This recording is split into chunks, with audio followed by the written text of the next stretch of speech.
gotta do is win.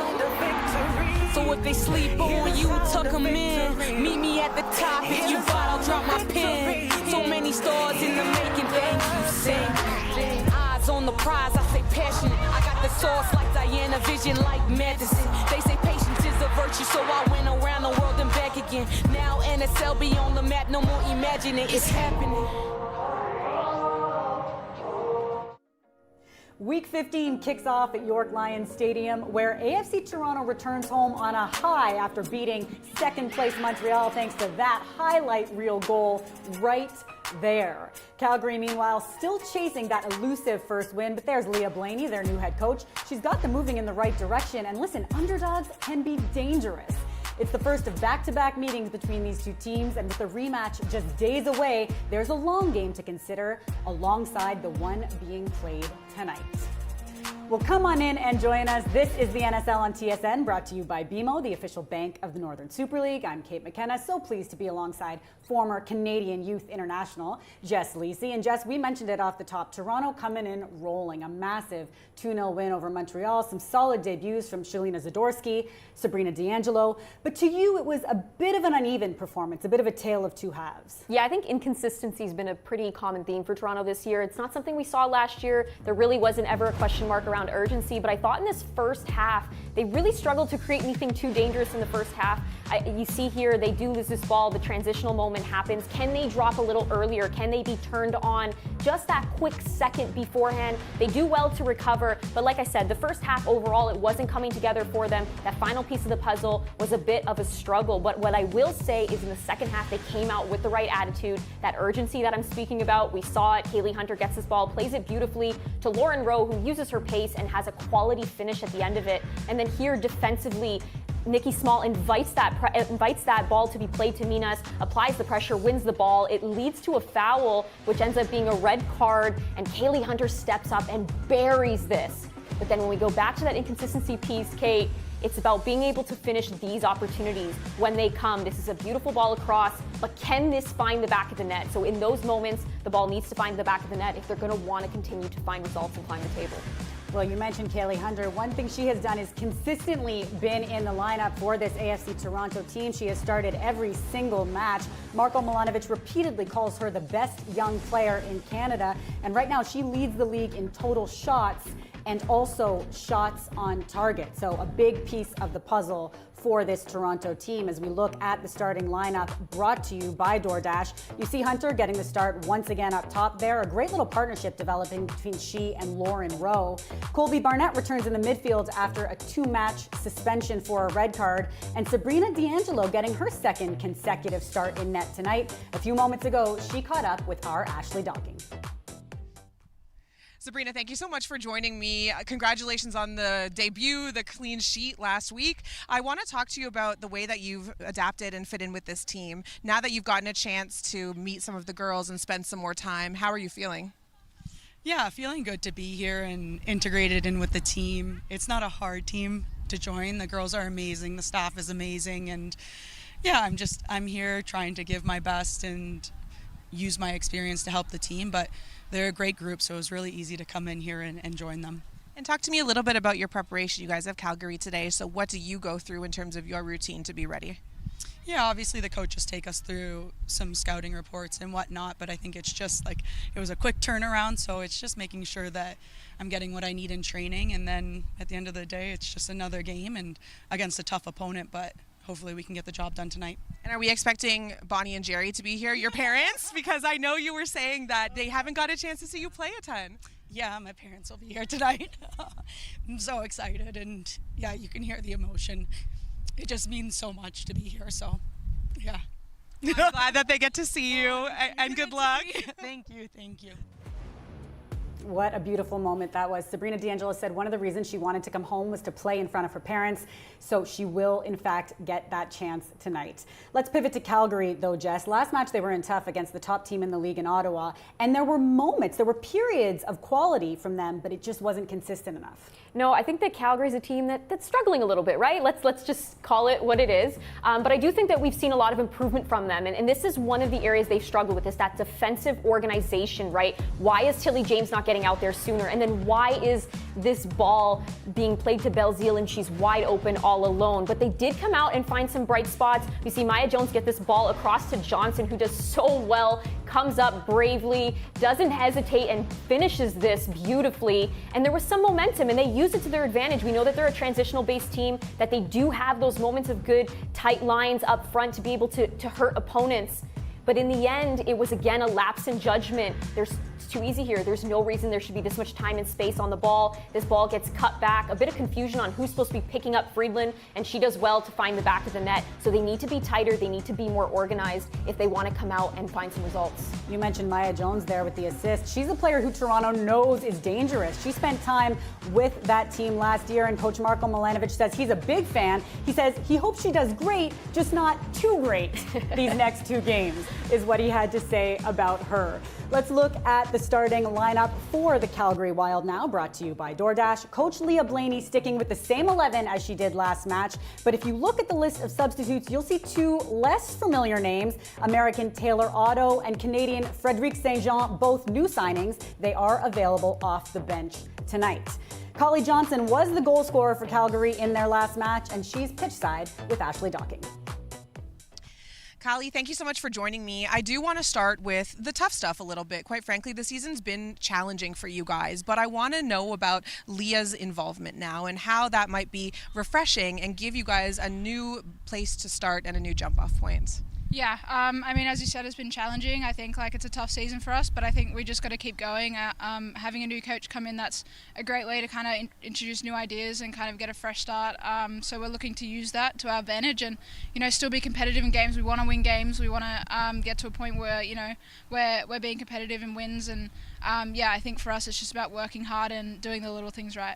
And that's exactly it. When you're building and trying to set a new foundation, it is about the little things. So in your last match, despite the result, what is it that you liked? Yeah, I think we played really well in some moments. I think, we were much better in defense when, not letting them play through us as much, but as well, we're trying to capitalize more on offense, be clinical, and that's on, us forwards to get it in the back of the net. And so if we can do that more, we'll start winning games. Thank you so much for your perspective. Good luck today. Thank you very much.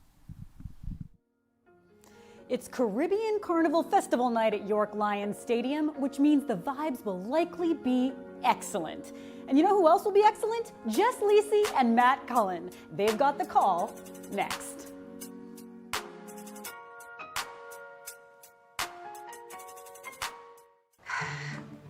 Watching dough rise always fills me with inspiration. Don't ever look at my savings account.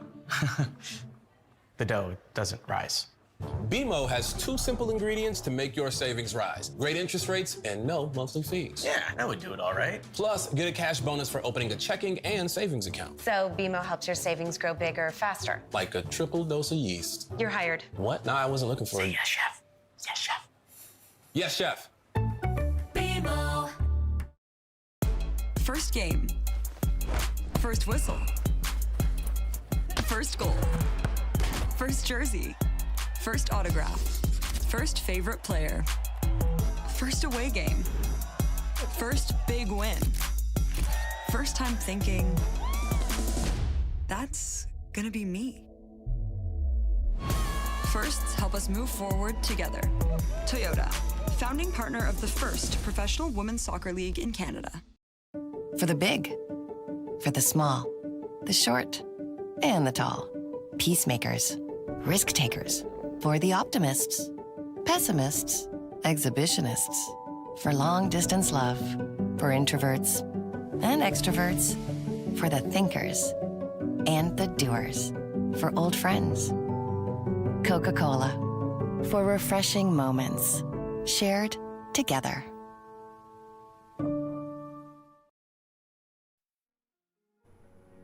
This Northern Super League match is brought to you by Coca-Cola, proud partner and official soft drink of the NSL. And by WestJet, the official airline of the NSL. Week 15 of the Northern Super League begins in North York, Ontario. The first of 2 in a row between AFC Toronto and the Calgary Wild. A 4-match week should provide plenty of excitement for soccer fans as we head into the August long weekend. AFC Toronto looking for its first home victory of the season. Difficult to believe, while Calgary aims for its first win of the season. Alongside former Canadian Youth International Jessica Lisi, my name is Matt Cullen. Always interesting when you play the same team twice in the span of about 5 days. Yeah, especially when that team has now acquired a new coach and things are going to change. You know that players are going to come out and be wanting to prove themselves every single minute that they're out on the pitch. Not that they weren't doing that before, but I think that it shakes things up when you bring a new perspective and a new coach that's sort of trying to pick a new team, right? You never know. We've seen some new signings, some big signings for them. So everybody's fighting for that spot and trying to get on the radar of Langley. Head referee today is from Montreal, Quebec, Mario Al-Ayas, an NSL debut for Mr. Al-Ayas. So see how the opening minutes unfold.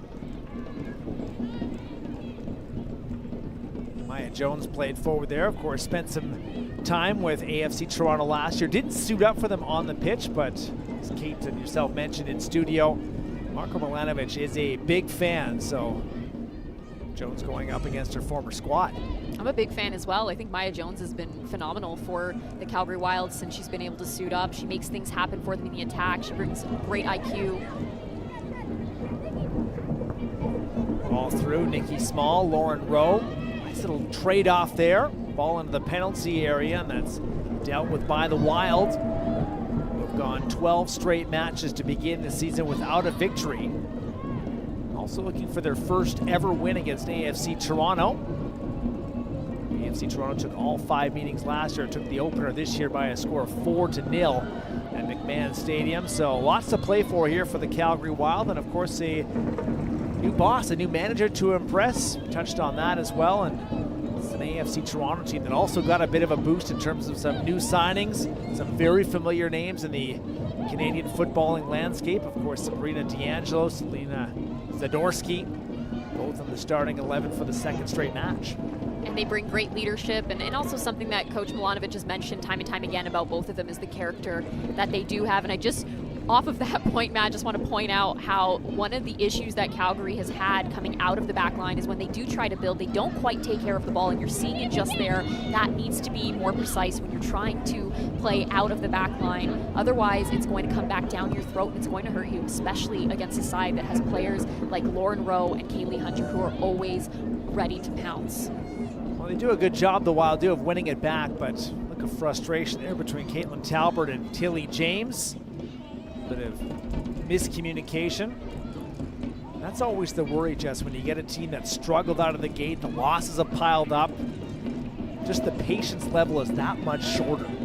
Yeah, it certainly is. I think it's difficult to be in the position that Calgary is in, but I do think that there's some light at the end of the tunnel, right? We've seen them progress so much just in the last few weeks.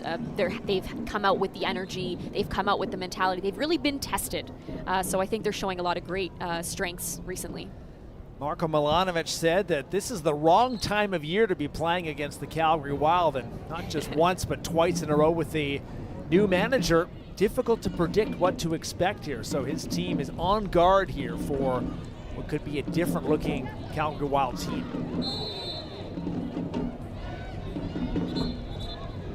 Kayla Hunter into the goals last week against the Roses. Beautiful free kick, but called early here for a bit of a high boot. Yeah, you see Kaylee Hunter just stretch a little too close to Collie Johnson's face. Reese Doherty, Calgary's minutes leader this year, goes ahead to Jones. AFC Toronto did have that covered. Lock him in for her 11th start out of 12 appearances this year, but Zoe Burns at AFC Toronto quickly back onto this ball. Difficult to make what's gone on with AFC Toronto this year. You touched on the consistency factor with Kate, but 5 wins away, 0 at home. Yeah, I mean, I think we've seen, and I actually asked Coach Milanovic about this when we spoke to him, but what he feels his team needs to do game in and game out, what they need to solidify, what element of their game to really put out a complete performance. because I feel that when we do watch their matches, and even when we do speak to Coach Milanovic, he's pointed out great defensive organization in one match, and then we'll talk about how there's great creativity in the final third, or the goals are not coming, or they are coming, but it hasn't quite all come together enough times and on a consistent basis. But he says that the most important thing is that defensive organization, because it helps build that confidence and allows you to have the confidence going forward as well. This is confident here from AFC Toronto. Ball to Colby Barnett, returning from a 2-match suspension. It's a ball into the penalty area and quickly turned away by the Wild. Zadorsky, first to this ball, left-footed cross is a good one through the penalty area. Comes over Zoe Burns. Callie Johnson scored last week for Calgary. What was a pretty spirited effort against the top-of-the-table Ottawa Rapid. That game was tied for good 25-30 minutes in the second half before just a Calgary breakdown allowed the winner. I honestly think they should have walked away with at least a point in that match, right? There were moments where they gained ground. Hunter and Tilly James, the two number 11s meet. Kayla Small, AFC Toronto looking dangerous here. Rose attempt goes off the hands of Caitlin Talbert. First corner of the match here in the 7th minute. Lauren Rowe is somebody that's been on fire as of late, and all season, to be honest. She's somebody that came in, she brought great energy, she brings so much intensity, and her pace is unbelievable. But she has that mentality and that bravery to go at you. She's going to try it, she's going to create issues and just make a real pain of herself. Defenders are not loving that they have to play against Lauren Rowe. 6 goals on the season for the 22-year-old Lauren Rowe. Barnett takes a breath and then delivers, and this one into the top netting. Another warning shot there as Barnett looking to score from the corner flag. Just a bit too much curl in that one from Barnett. We've seen her put multiple great balls into the box, but needs to keep that a little further out. 3rd match in charge here for Leah Blaney. Had her team score the first goal under her direction with Callie Johnson in the second half, and now looking for the first point. A loss to the Montreal Roses and then a 2-1 defeat to the Ottawa Rapid last weekend. Sonia O'Neill is back and just clears away. No risks here early on in this match. Barnett being watched closely by Jones. Ball into the penalty area. It's a good one. Taken by Stratigatkis, and a good recovery from the Wild. Good away from danger for at least a moment. Another turn and fire, and it goes off a Wild defender in for another corner. You're seeing the amount of Wild defenders that are in their box. They're doing everything to try to stay tight and stay organized. But again, Stratigakis is wide open, and she's able to get on that ball. Nikki Small with a nice turn here, gets the strike off. Obviously, the Calgary Wild able to get a foot on that. But this is another opportunity for Toronto to find that opening goal. Barnett again. Came close the last time. What will it be here? Ball is in. It's good service. Headed away by the Wild. And then the foul given here by the head referee. Looks like Zadorsky might have just got caught up there and made contact with Talbert afterwards. See again here as she's landing, just goes right into Talbert.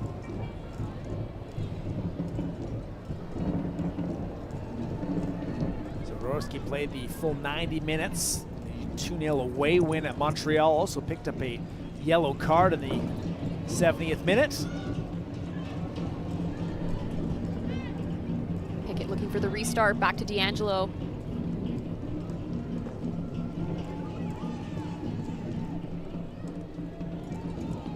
Great to see just how much it means for the Welland, Ontario native, Sabrina D'Angelo, who was playing in Europe for so many years. Now coming back home. 150 kilometers away, in case you're wondering, from Welland to York Lions Stadium. So, Matt, I can always rely on you for a fun fact. I do enjoy the odd geography stat. One of my strengths, by the way, if we go back to my youth. Many strengths. We bring up your ability to play instruments every single time. I was hoping you'd go there. Always. just joking, by the way. Geography, not a strength. Well, you fooled me. Fake it till you make it, Matt. Okay, that's good advice. Well, so far 10 minutes has quickly come and gone here. AFC Toronto for the most part on the front foot. And let's check in again with Ashley Docking down on the pitch. Thanks, Matt. Both teams are at very different places in the table, but they actually are operating under a similar philosophy. Do the right things and the results will come. For AFC Toronto, this means that stepping on the pitch should equal points, and they're hoping for the results every time, but they're more concerned with their form than results at this point. But conversely, for Calgary, they're in search of their first win, and they're worried about building good habits, a foundation for the future of success. And I asked new head coach Leah Blaney, how do you manage and mitigate the expectation of being a high performer with where you guys are in this season? And she said, I think being a player helps. And second, one of the things that we're really trying to do is connect the bigger picture to the collective. It's something that she learned when she was with the Japanese national team, Matt. Yeah, great points there, Ashley. Certainly wants to build a very unique identity, and that's a roll-up-your-sleeve, blue-collar mentality that can relate to the great fans in Calgary. Fans in Calgary might want a few more goals, though, so far yet to reach double digits on the season. Like I said, we've seen some growth from them. We've seen that energy shift a little bit in the last few matches. We've seen some good creation. We know that they are a team that can hurt teams in transition. We've seen it. It's just a matter of being able to be more clinical in the final third and then defensively really staying organized and on the same page, tight between their lines. But we've seen a bit of that energy increase, Matt, so I do think that this team is on the rise. But as Coach Blaney mentioned, this is something that's going to take time. There has to be a patience aspect. It's not just going to change tomorrow. The results are not necessarily just going to fall in their favor right away. Definitely thinking with a priority to the long term. Talking with Leah Blaney this past week, of course. Still a lot of season left as well to try and turn some of these results around. And this might be the spot here, back-to-back against AFC Toronto. Team that has yet to win at home this year. In fact, going back to last year's final, that's 6 in a row for AFC Toronto without a win either at BMO Field or here at York Lions Stadium. Something that they would dearly love to try and change here today as well.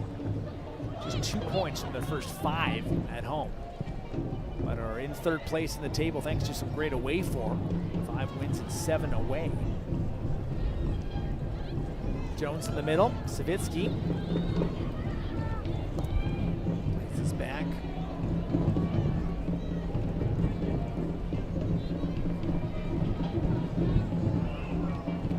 Looking for Jorian Bockham, quickly cut off. AFC back in possession here again.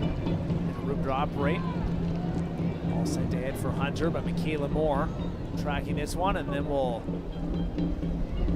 use her defensive structure here to make sure that's a goal kick.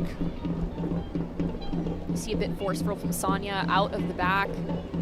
There are easier options at times when you do look up. You're trying to find a player like Bockham who's very good back to goal. This is somebody that has the strength to do it. She has the quality and the skill as well to turn players. But you have to realize when the option's not on and maybe play the simple pass and keep the ball amongst your back line until you can separate this Toronto team and find the gaps between their lines. Okay, mentioned earlier, it's a festive atmosphere here for Caribbean Festival Night. Never a dull moment in the AFC Toronto stands.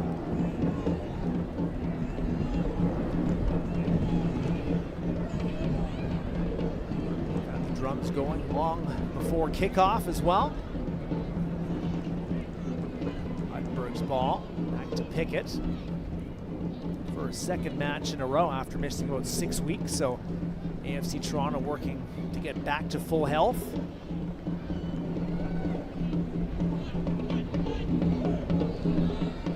Arnett right to Hunter. It's well done from Storty as well.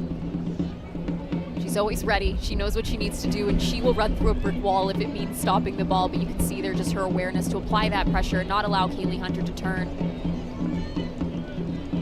Restore 4th in NSL tackles this year. Two of the league leader, Nikki Small, in that department as well on the pitch. Both of those players never shy away.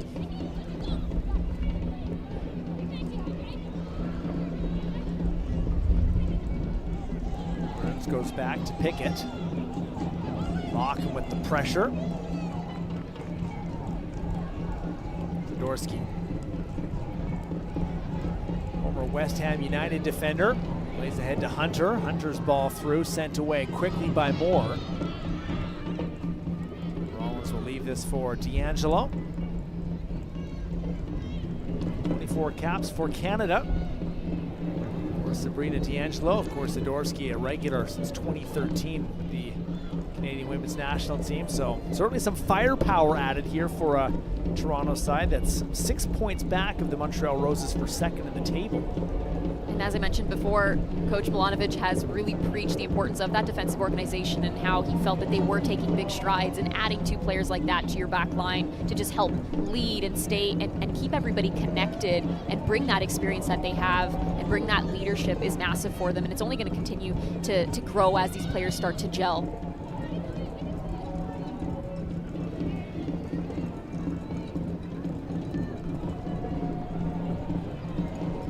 Sonia O'Neill to get a ball forward. AFC Toronto prepared for that. The ball again, Stratigadkis and Rollins. Pickett. Great ball forward, touch from Lauren Rowe. This is Burns with Calgary defending, top of the penalty area, into the middle, taken by Hunter. Ball down, Barnett, left boot. Calling for a deflection. Storty came charging out. Barnett had a goal last year, has yet to find the back of the net this year. This is a pretty good opportunity. This is a great turn from Lauren Rowe. That touch lets her down a little bit. Can she strike earlier? But she does get the ball to Kaylee Hunter. Barnett's ready for that trailing ball, but just skies it. She's claiming there was a touch from Storty. It does look like it might have deflected off of Storty's knee. I do think she was correct in that. So there is a corner kick here. Big opportunity for Toronto. Already the third corner of the match here for AFC. Sent in this time near post. It is flicked on, not cleared.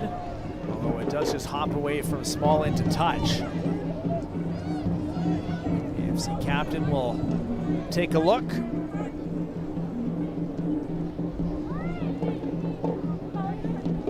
Off to Zoe Burns.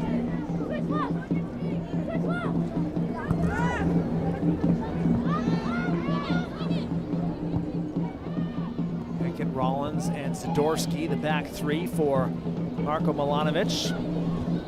Played forward into the penalty area. Ball is there. Talbert comes out. Rowe has gone down holding that ankle. Referee, though, has decided to allow play to continue.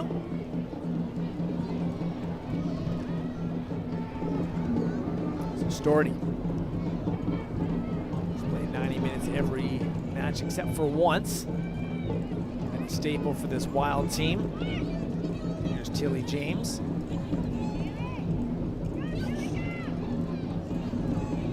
The middle. Johnson. Ball across. One of Calgary's first crosses on the day. Comes to Jones. Beats the defender to the ball.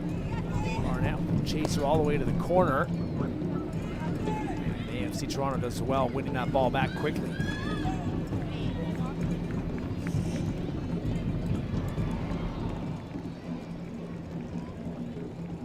Loses this ball, and let's have another look here at the close moment here, Jess. Looks like she might have rolled over her ankle. I think that's what she went down with in discomfort. Referee didn't see any contact there from where he was standing.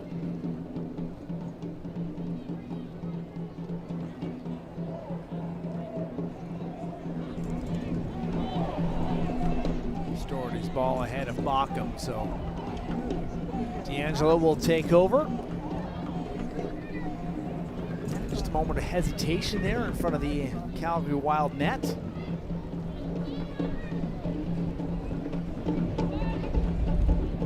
You can see the communication of Zadorsky as well, just when the play is stopped, her giving Barnett some instruction. That's the leadership that is needed in that back line, just having the confidence to be able to speak up to your teammates and say what's necessary and give instruction, but also just to make sure that everybody's on the same page. Is that your role on the team, Jess? The honest truth? The honest truth. No, I mean, yes, I was honest, but I also wanted my teammates to be honest, right? You need to be holding everyone around you accountable. In the penalty area again, threatening. That one just out of the reach. Rowe, who had a couple of touches in the penalty area, has popped back up after that initial contact. Stradigatis goes down, but does well to keep it in play. Chloe Uttenberg, Colby Barnett, and AFC Toronto is dominated early in possession, up at around 70% here for the first 20-21 minutes. 3 attempts, 1 on target. Hunter on 4 goals this year. Plays his ball ahead to Pickett. Just outside the penalty area. Cross is dangerous, headed away by Moore, and then out further for good measure. Zadorsky though. Barnett, left boot, and she's dangerous with that one. It's a great cross, and Kaylee Hunter can't believe that she missed that. Likes the service, just couldn't quite put it away. And you know what, Matt? This all starts with Kaylee Hunter coming off the front. She's able to get that ball, play it to Pickett, who gets a ball across. Zadorsky keeps this in play. Barnett with a beautiful ball across. Kaylee Hunter just not quite hitting that ball the way it was needed to be able to keep it below the bar. But she does make good contact. Goals in 3 of her last 5 games, starting to heat up. And just 1 in her first 7. That's also something we talked about in the pregame show, right? Those moments and being able to finish those big chances. Back on the ball again. Zadorsky, Stradigatis. Once again, Barnett. Looking into the penalty area again. Ball is through the penalty area. Full stretch from Talbert, who didn't make contact, and that's always trouble for the keeper. We've seen Colby Barnett really come alive on this left flank early on in this game, but just her ability to find where the space is and take that shot, but also get those whipped balls across the box. Nobody quite able to get there. You do see Nikki Small slowly starting to creep to that back post, but just enough whip on that. If there is that run coming in earlier, that's an opportunity on goal. Back again as AFC Toronto continues to have a great deal of success down this left side. Total crosses in the match 7-1. Might be Barnett 7, Calgary 1. She's definitely been putting quite a few balls across the box. AFC Toronto just has 1 shot though on 6 attempts. This time Burns from the right side. Another cross headed away by Moore. Calgary settling into some more serious defending here. Small, good touch into the penalty area, puts this ball in, and AFC Toronto has numbers. Again, just couldn't quite put it away. Boughton made her NSL debut for the Wild last week against Ottawa. Had 1 day of training and then into her first start, and clearly impressed, given a second straight start. It's not an easy thing to do, to step into a new squad and be put into a starting role, but I think she's done fairly well. She's helped to keep and hold shape in that midfield. That's something that they've been working on as well throughout the season. So I do think that's a hard role to play sometimes when you're coming into a new environment. More AFC Toronto pressure here. Small ball into the middle. Boughton well positioned. Sends that away into touch.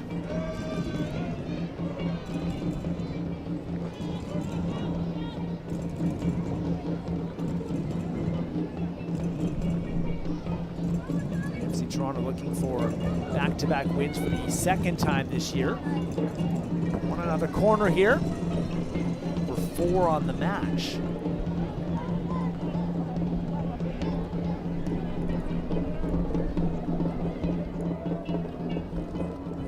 It's also an in-swinger from Barnett, as we've seen what she is able to do when she whips that ball across.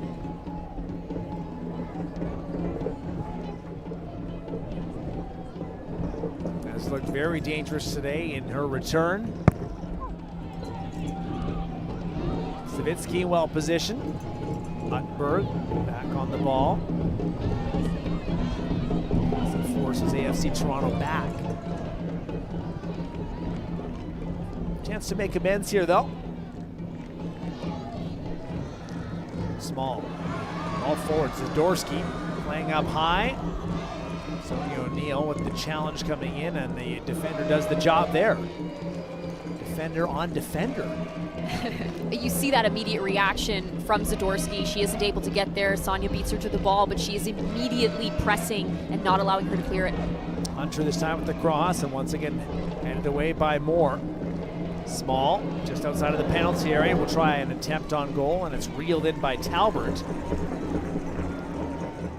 Doesn't strike it well enough there. Look Big out, opportunity. given away, and Zoe Burns just overhits that. You're watching the Northern Super League presented by BMO, the official bank of the NSL. Alongside Jess Lacey, Kate McKenna, Ashley Docking on the pitch. My name is Matt Cullen. I always enjoy when the week gets an early start. Tuesday. This is what Tuesday can do to you, though. You see Talbert play that ball out. Zoe Burns does really well to read that and step in. Just not able to quite get her body over top of the ball and ends up skying it. A big opportunity and something that the Calgary Wild have to be aware of when they're playing out of the back. Storty just not aware.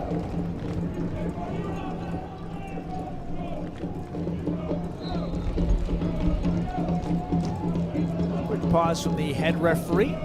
Comfortable night in Toronto, 23 degrees or 73 degrees Fahrenheit for those watching south of the border. These two teams will head directly to Alberta. AFC Toronto traveling tomorrow. It's a quick turnaround here.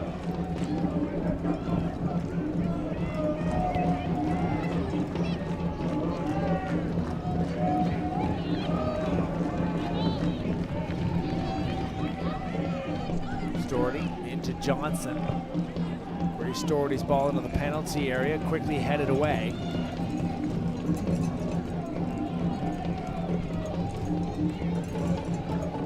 James now as we see some changes here from the Calgary lineup. Some shifting.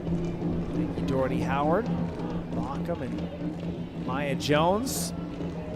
Some good ball movement from the Wild here, and also good movement off the ball. You can see here the shifting. You see Savitsky, you see Doherty Howard shifting into wide areas, finding those pockets. You see Baucom coming off the front. You see Maya Jones slipping inside and pulling out wide to keep that width as well. So some good moments. Doherty and Pickett in a race for this one, and foul given.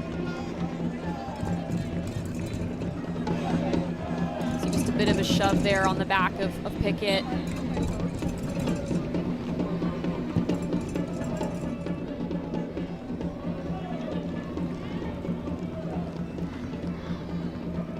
Jaworski and Barnett forward. Good read though by Savitsky.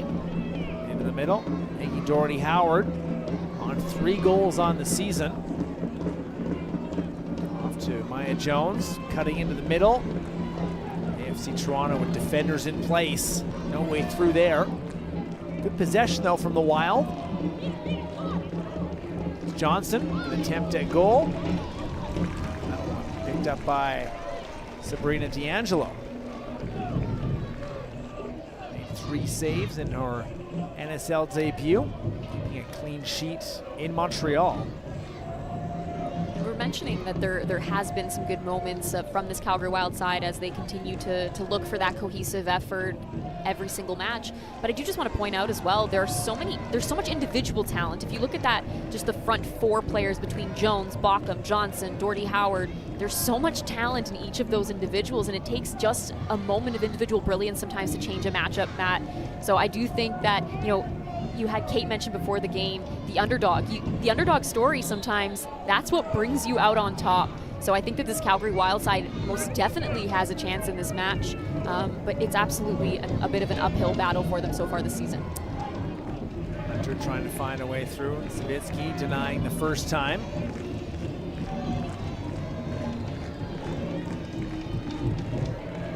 Zadorsky back on the ball, and D'Angelo again will reset.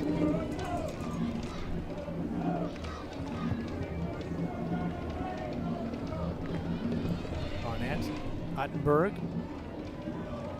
Stratigatkis this time. Take a look at Tilly James, and this ball off of the defender, and it will be the 5th corner here as we've now passed over the half-hour mark in North Toronto.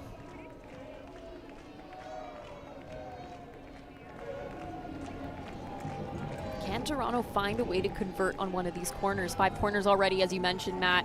There has to be one in here.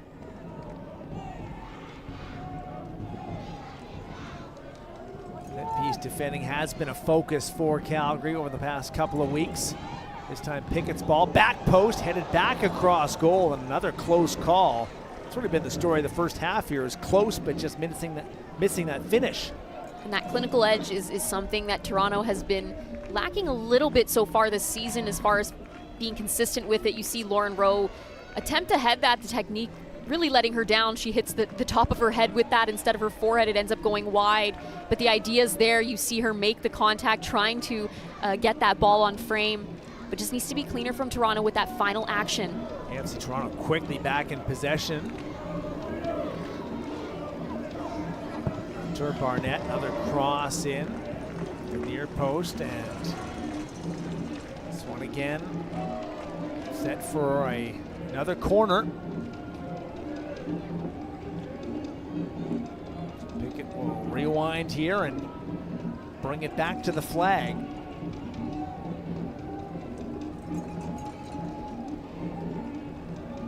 Calgary really being tested here in this first half. Pickett another ball, a low one, comes to the top of the penalty area. Stratigatkis down, burns the follow-up, it spins away. Zadorsky small. Sonia there, and the ball into touch. Zadorsky didn't agree with that. What do you make of Calgary's defending so far? I think that they have been doing better as far as dealing with those crosses. We've seen AFC Toronto put quite a few balls into the box, and despite there being so many corners because of the poor clearances from Calgary, they are at least challenging the balls that are coming into the box, which is already a step forward. I do think that AFC's done well to break them down at times. We've obviously seen them in possession majority of the time, but I do think that there has been positives and there's been steps forward from this Calgary side. A little tighter. They've been a little tighter between their lines. You're seeing the amount of numbers they have in and around the ball. They're adding a little bit more effort and fight into those tackles. So there's some positives from them, Matt, but definitely still some things to clean up to be able to really limit the amount of chances that AFC is able to create.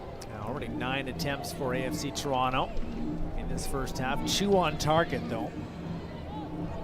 Been able to escape out of a couple of tight situations.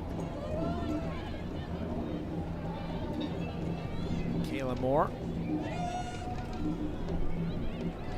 Doherty Howard.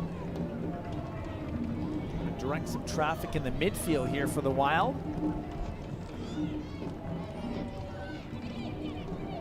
Ball one back. Turn quickly back to Pickett.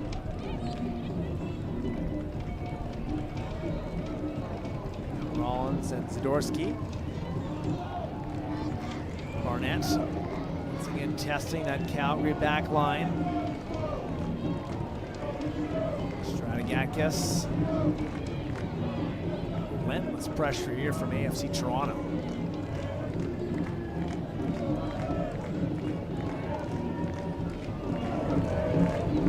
Burns. Another cross into the penalty area. This one comes to Barnett. We'll take a crack at it. This time O'Neill's able to send it away to safety. Another big opportunity for AFC Toronto. Stratigatkis needs to make contact with that. There needs to be at least an attempt on goal from that. She doesn't time the header quite right and ends up missing it.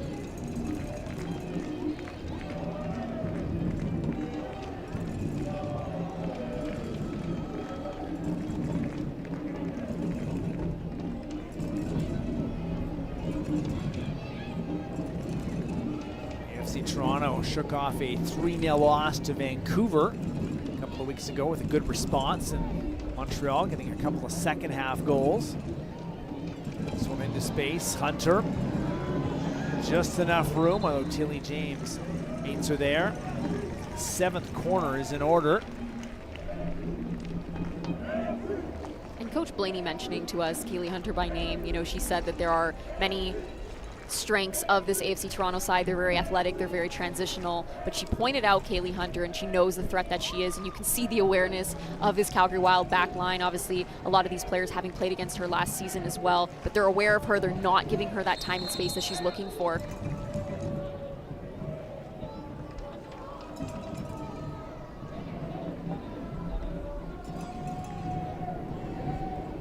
Time for a chat, says the head referee. Everybody's on the same page. 10 minutes to go before halftime. Another corner kick and headed away for an 8th corner. Near post defending from Stordy. Well, that's why she's there. Another attempt, this one looking at the back post, and once again, Wild deal with that nicely. Now given away here, Bockham. Maybe something in transition. Pass just ahead though of Jacqueline Savitsky.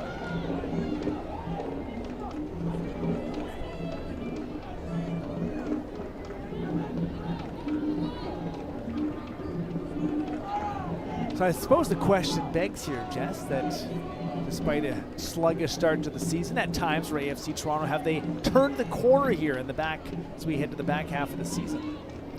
I think there's strides that have been made. I do still think that they're chasing the consistency piece, as we mentioned, right? Can they be consistent in that final third? Can they find the clinical edge? We know that their defensive organization a few times this season has let them down, but overall that's been a real strength for them. They're a difficult team to break down. Throw into the penalty area, ball across, and Michaela Moore has been excellent in terms of the clearances so far. Another one there in danger. A big leader for them in the back line, and Stratigakis with a nice little slip ball through Lauren Rowe. Nice first touch. Tries to cut this back, but Michaela Moore is exactly where she needs to be and gets that out of the danger zone.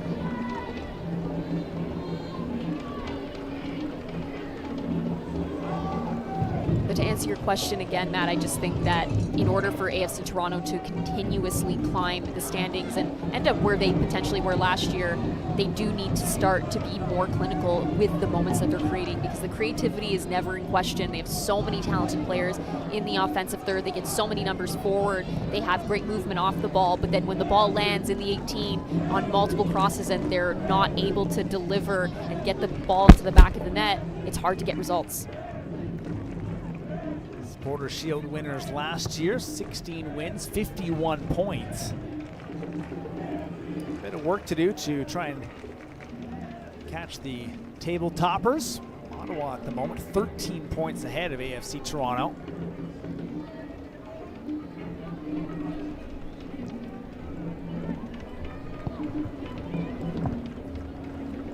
Just the 2 points for the Calgary Wild.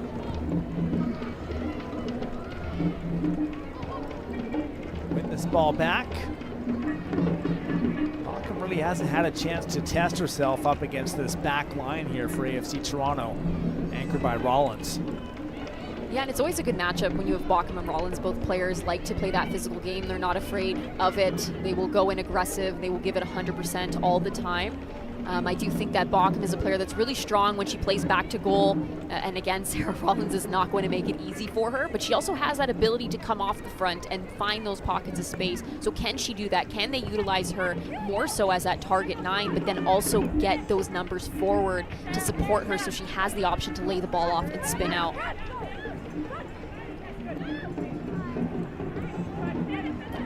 Set to cross into the 40th minute here. Outside the penalty area. AFC has won another foul here as Johnson takes out Uttenberg.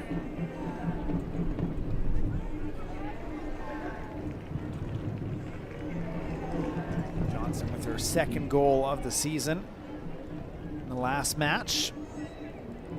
Missed about 4 weeks as well. So a nice addition back here. Of course, it's got the Aussie connection with the manager. Leah Blaney. Lots of familiarity there. This time Uttenberg is whistled. Tackle on Savitsky looks like a painful one.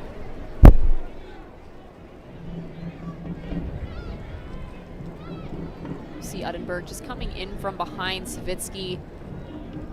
A lot of contact there from Uttenberg. Savitsky going down quite hard. Ooh, she got the look of disappointment. Oh dear. There was some side-eye in there. That was some disapproval. Yeah, yeah. I feel like you don't have a disapproval face, Matt. You're such a happy-go-lucky guy. Ball is in, and D'Angelo having to make a terrific save. Oh, happy-go-lucky almost turned into an opening goal there for the Wild off the set piece. And D'Angelo, despite not being tested too much, she comes up big when she needs to, and she does so well here to be able to time that dive and keep it out of the back of the net. It's really well done from her, but also the delivery from Maggie Doherty-Howard. We can always count on her to put in a great delivery. First corner here for the Wild. Back post too far for more. That's always the danger for AFC Toronto. If they don't bring that finished product, the Wild hang around in the game. A set piece really opens the door here for, what could be a moment. Yeah, it certainly does. And I mean, you saw in AFC Toronto's last game, right? That first half, really, there wasn't much going on for them. Not really for either side. There was good defensive efforts from both sides, I would say, overall. But in the offensive third, not much being created, not much coming together. They were just a little bit off. And in the second half, they turned it around. And I think they're leaving that option right now to the Wild. They're not finishing their chances. So yes, as you said, the Wild's still very much in this, and it just takes one opportunity to change the momentum of this game. O'Neill, who had that last chance, was able to win the ball back, but AFC Toronto with numbers in the midfield. James over for this ball.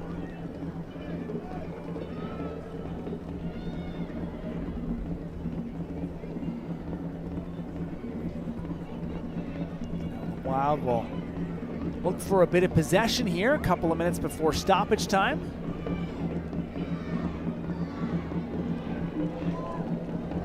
Pretty quick half, not a lot of stoppages, no cautions. Lots of corners. Lots of corners. And one side-eye. One side-eye. I'll work on mine, I promise. I promise I got it. Only for a real... Yeah, so a real tough moment. Right, so we'll never see it because Matt Cullen is Mr. Positive, and he doesn't do side eyes. We'll see. We still got another half to go after this. I'll teach you, Matt. Okay. Always appreciate a good one.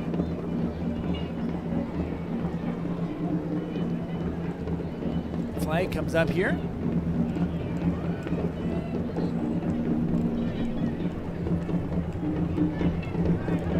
Johnson just misses on that pass.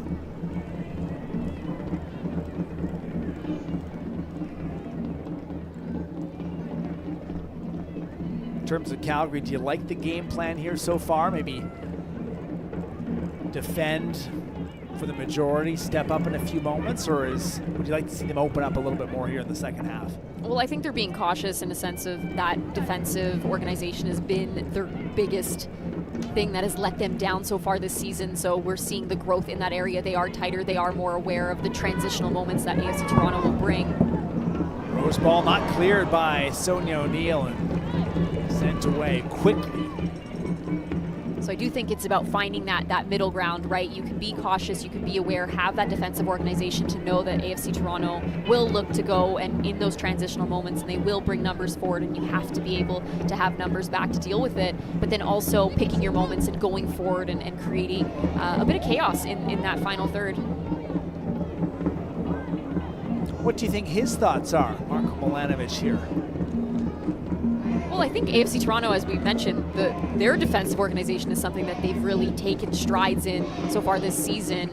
So I think he's overall quite pleased with that. We haven't seen too much from Calgary Wild, but I do think that he's going to want to see a lot more clean and sharp finishing in the final third when there are deliveries being put into the box. Can they be more clinical? Can they find the back of the net?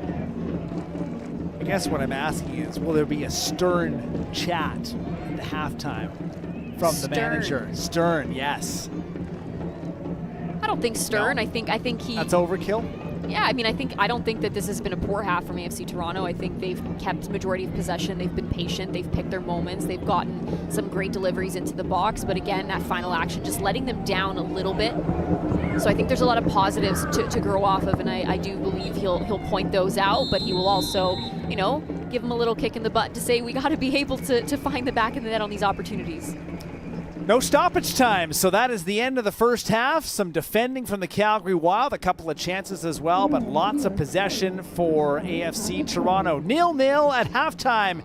Kate, Jess, and Ashley on the other side from North York. Eyes on the prize, I say passionate. I got the sauce like Diana, vision like medicine. They say patience is a virtue, so I went around the world and back again. Now NSL be on the map, no more imagining, it's happening.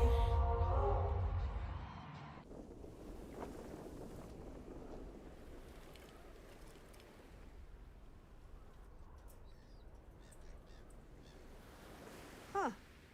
We've already got tons of WestJet points. Yeah? Yeah. Should we? I'm booking it.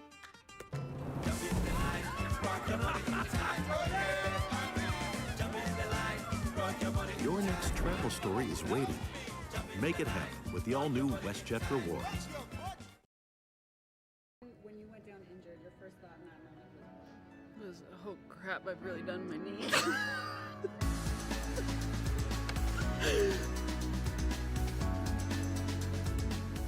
Yeah, I think I knew right away. I was like, well, I'm not going to be able to jog about any further. Honestly, when Quinn went down, I was like, they're gonna get up. Like, I was like they always do. They're gonna stay down for a second. Yeah, that's true. Get some water, and they're gonna be back up like always. So I was just like warming up, and I was like, whatever, la la la. But then they did not get up. And then I was like, okay, I guess I'll run faster in my warm up.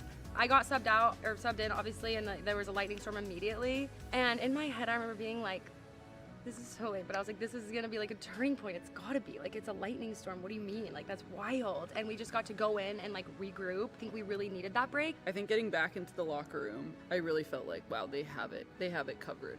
It just felt like everyone was really focused to that goal. You couldn't be on the field, but you were definitely helping to set us up for success for the rest of it. So. And then you balled. Thank you. Yeah. We were saying before the game with Jazzy, we're like, you guys know it's really hard to win stuff. To get there. In soccer, like, it's actually really hard. You know how hard it's been? Like, we've been through it.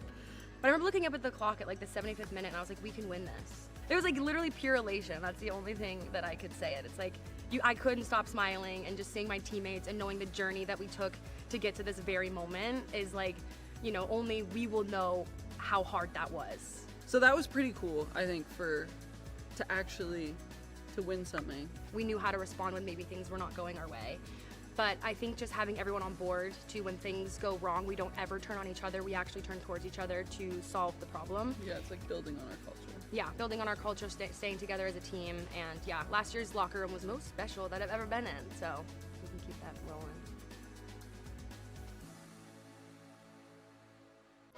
People doubt us in Winnipeg, what we're capable of. Like no good players could be from here. Nothing is expected of us, so we fight for everything we get. And we work harder than anyone that thinks it's going to be handed to them. I've spent my life defending home. And now I'm ready to shape its future. My dream for Winnipeg is that we stop asking if we belong on the world stage. And instead, show up and take our place. Introducing NSL Winnipeg. Destroy doubt.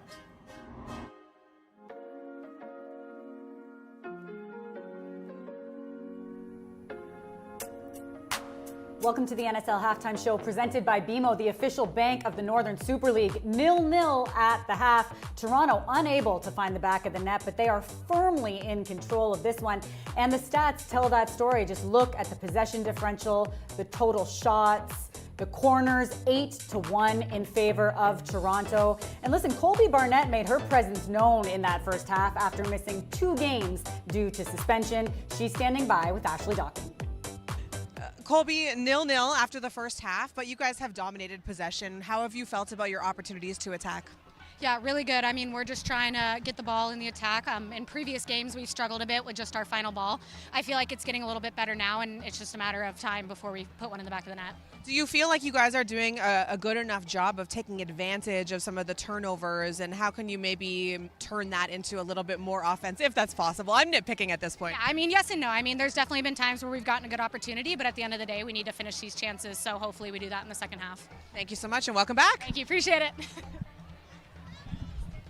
Kate McKenna and Jess Lisi with you in studio. And I remember in our first call with Coach Marko Milanovic this season, he said Colby Barnett is one of the most important people in the club. He said there's a reason she was the first player whose contract we extended in the offseason. What stands out to you about her game, particularly in that first half? I mean, her energy, that's something that Colby Barnett, nobody can deny it. Colby Barnett brings energy, she brings intensity, but her ability to really float into those wide spaces and find where she needs to be able to create chances. You see this, a delayed run from her. She's not quite able to keep her body down and keep that ball on frame, but she's where she needs to be. This is a beautiful ball across. Not quite able to keep it down for Hunter, but her ability to recognize where she needs to be, what kind of ball needs to be delivered and put into the box, and what is needed from her teammates is something that really makes Colby Barnett stand out. But her intensity, my goodness, I love watching her play. She's such an exciting player. So it's no shock that she was missed in the 2 matches that she wasn't available for, but that she's making such an impact in this one. Someone else who's been so exciting to watch play both tonight and all season long is Lauren Rowe. She has been a revelation, and she tested Caitlin Talbert early, just 7 minutes in. It was our Intact Insurance move of the half. A great opportunity here from her. Yeah, I mean, Lauren Rowe has 6 goals on the season, right? There's a reason for that. She's able to test her here, and Talbert makes a save. She's able to stay strong and not allow this ball into the back of the net, but she's going to try it time and time again, Lauren Rowe. If you give her the opportunity to take a strike on frame, she's going to do it, and that's exactly what she did there. It was a great strike, but she has to be able to find the back of the net on that opportunity. Listen, Toronto has been in complete control, but they haven't scored, and were it not for Sabrina D'Angelo, it may be 1-0 for Calgary. Well, Sabrina D'Angelo, we know she's a big player, right? When you have those big players, whether you call on them for the entirety of the first half or just in one big moment, they're going to come up and they're not going to let you down. And that's exactly what happened there. It's a great delivery in from Doherty Howard, a nice little touch from Sonia, but D'Angelo is ready. She ends up timing this perfectly and just keeps that out of the back of the net. Big moment, as you said. It takes one opportunity to change the momentum of this game and allow Calgary back into the game, despite Toronto being in full control. You could see Sabrina D'Angelo talking to her backline all game long, and that's something Marko Milanovic says to us. He said, she never shuts up, and I love that about her. Listen, coming up, we will hear from 2 Montreal Roses players about how meaningful it'll be to play in their upcoming Pride match. Stay with us. Breaking news, AFC announces the signing of goalkeeper Sabrina D'Angelo. It's looking to the back post, the header's there, it's a big, big save from Sabrina D'Angelo. Over top and a nice job by D'Angelo. Great save by D'Angelo.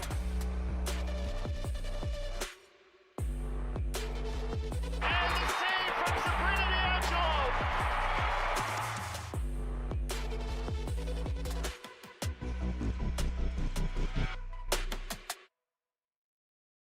Obviously, I'm at the back end of my career, and to have the opportunity to come home and finish out my career in Canada, it means the world to be in front of my family, close to my family and friends. Yeah, it's not something, like you said, I had ever dreamed of. I've been fortunate that they've been able to fly and come catch some games, but to have them at every home game is going to just feel so special, and to see them in the stands, see my fiance in the stands, my extended family, I'm just so excited, and I think it's a way to give back to them. Oh my gosh, here we go. Because obviously I've been away for so long, and they've been so selfless in letting me live my dreams. So now to have them be at every game and it be so close, it's for me, but it's also for them as well.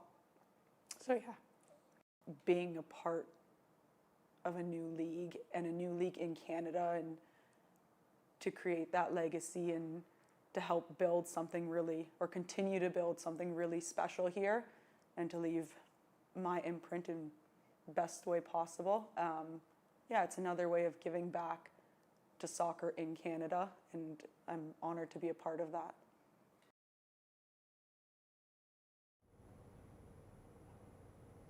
Welcome back. Well, every team in the NSL has a pride match, a chance to celebrate inclusivity and create community. Let's hear more from the Montreal Roses' Laurie Tilbeau and Charlotte Bilbao on the importance of playing in their upcoming match in this installment of Where the Game Takes You, presented by WestJet.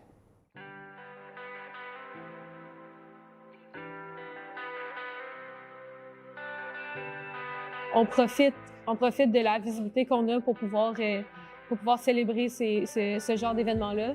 C'est sûr que c'est le fun de pouvoir faire partie d'un projet qui supporte ces communautés-là. Je pense que ça va être rempli de couleurs de bienveillance, de bonheur, comme à tous les autres matchs, mais celui-là, ça va être particulier. Ça va être un match spécial où on espère qu'il y aura du monde, mais en tout cas, c'est les valeurs qu'on essaie de véhiculer au quotidien, d'être dans le partage, d'être dans la proximité avec les partisans, parce que on est des humains comme tout le monde. Oui, on joue au soccer, mais on est vraiment accessible et on donne aussi des exemples pour les petites filles de demain et on espère que ce sera un très bon jour.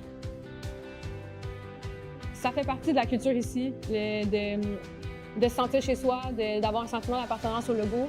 Et puis ça passe aussi par le fait que chaque personne ici est un humain avant d'être une joueuse de foot. Donc je pense que dans notre groupe aussi, quand il y a quelqu'un qui est nouveau, ben on l'accueille avec les bras ouverts, puis montrer que c'est comme ça qu'ici on fonctionne. Puis je pense que ça se ressent. C'est beau! Ben, quand je bégaye pas, c'est beau, oui. Si j'avais un conseil à donner, en fait, ça serait de s'entourer de gens qui la font sentir ou le font sentir à sa place. Je pense que dans tous les chemins que j'ai pris, moi, personnellement, dans ma vie, que ce soit dans le foot, que ce soit à l'école ou dans d'autres sports, je m'entourais tout le temps de gens qui me faisaient avancer, qui me faisaient sentir bien où est-ce que j'étais. De croire en ses rêves. Il y aura toujours des personnes qui vont nous mettre des bâtons dans les roues, de nous dire tu n'y arriveras pas, tu es une petite fille ou le soccer n'est pas fait pour toi. Ça, c'est des personnes qui ne sont pas intéressantes à notre vie, avec qui on peut pas évoluer.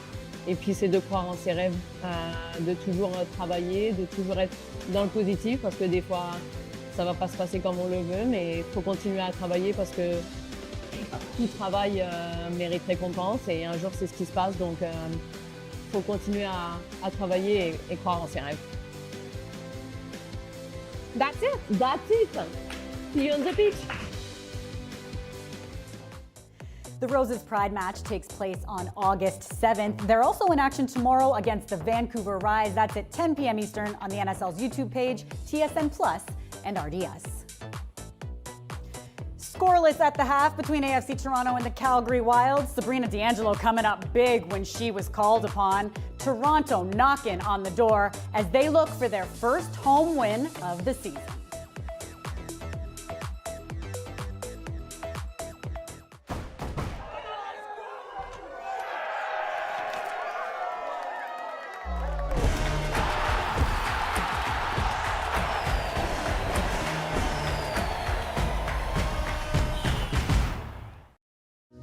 Welcome on board our new Triangle Rewards and WestJet Rewards partnership.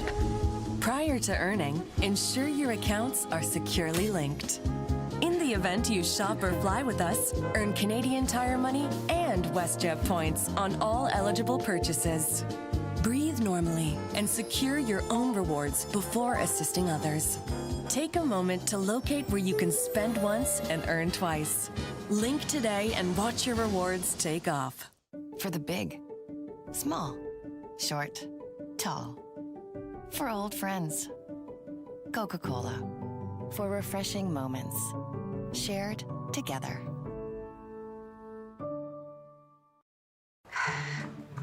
Watching dough rise always fills me with inspiration. Don't ever look at my savings account. The dough doesn't rise.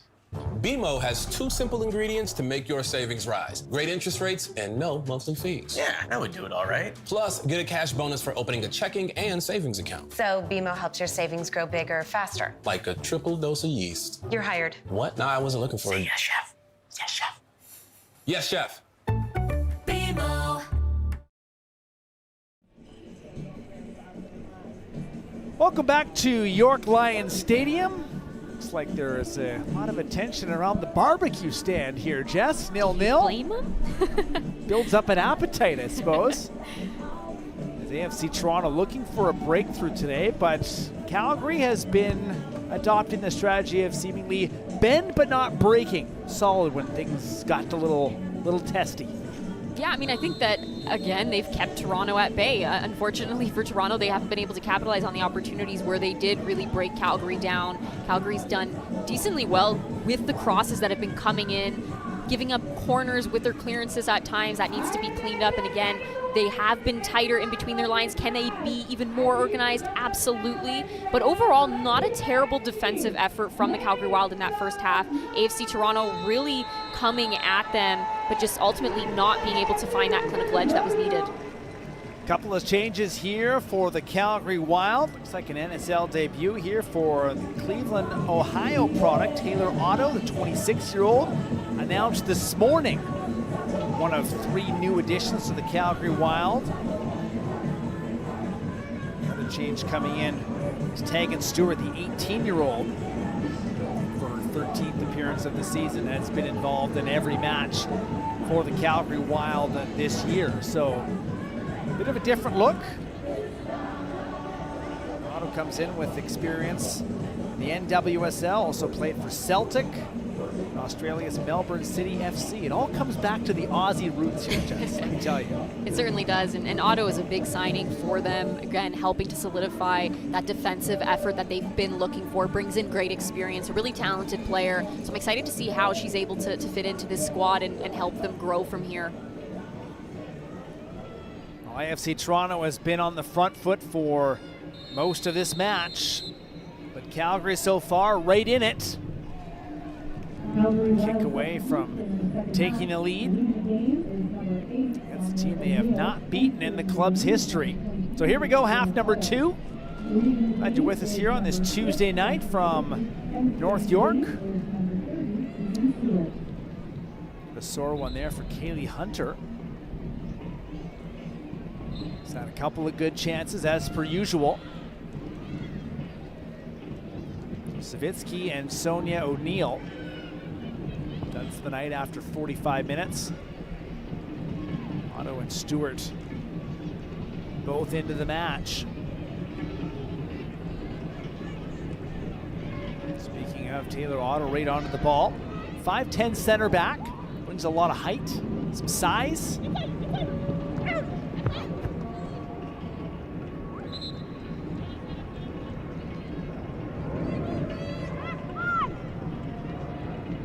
Responsible for a great deal of the 18 crosses that AFC Toronto had in the opening 45 minutes. Crosses 18-3. Favoring Toronto, but just have not had that big finish.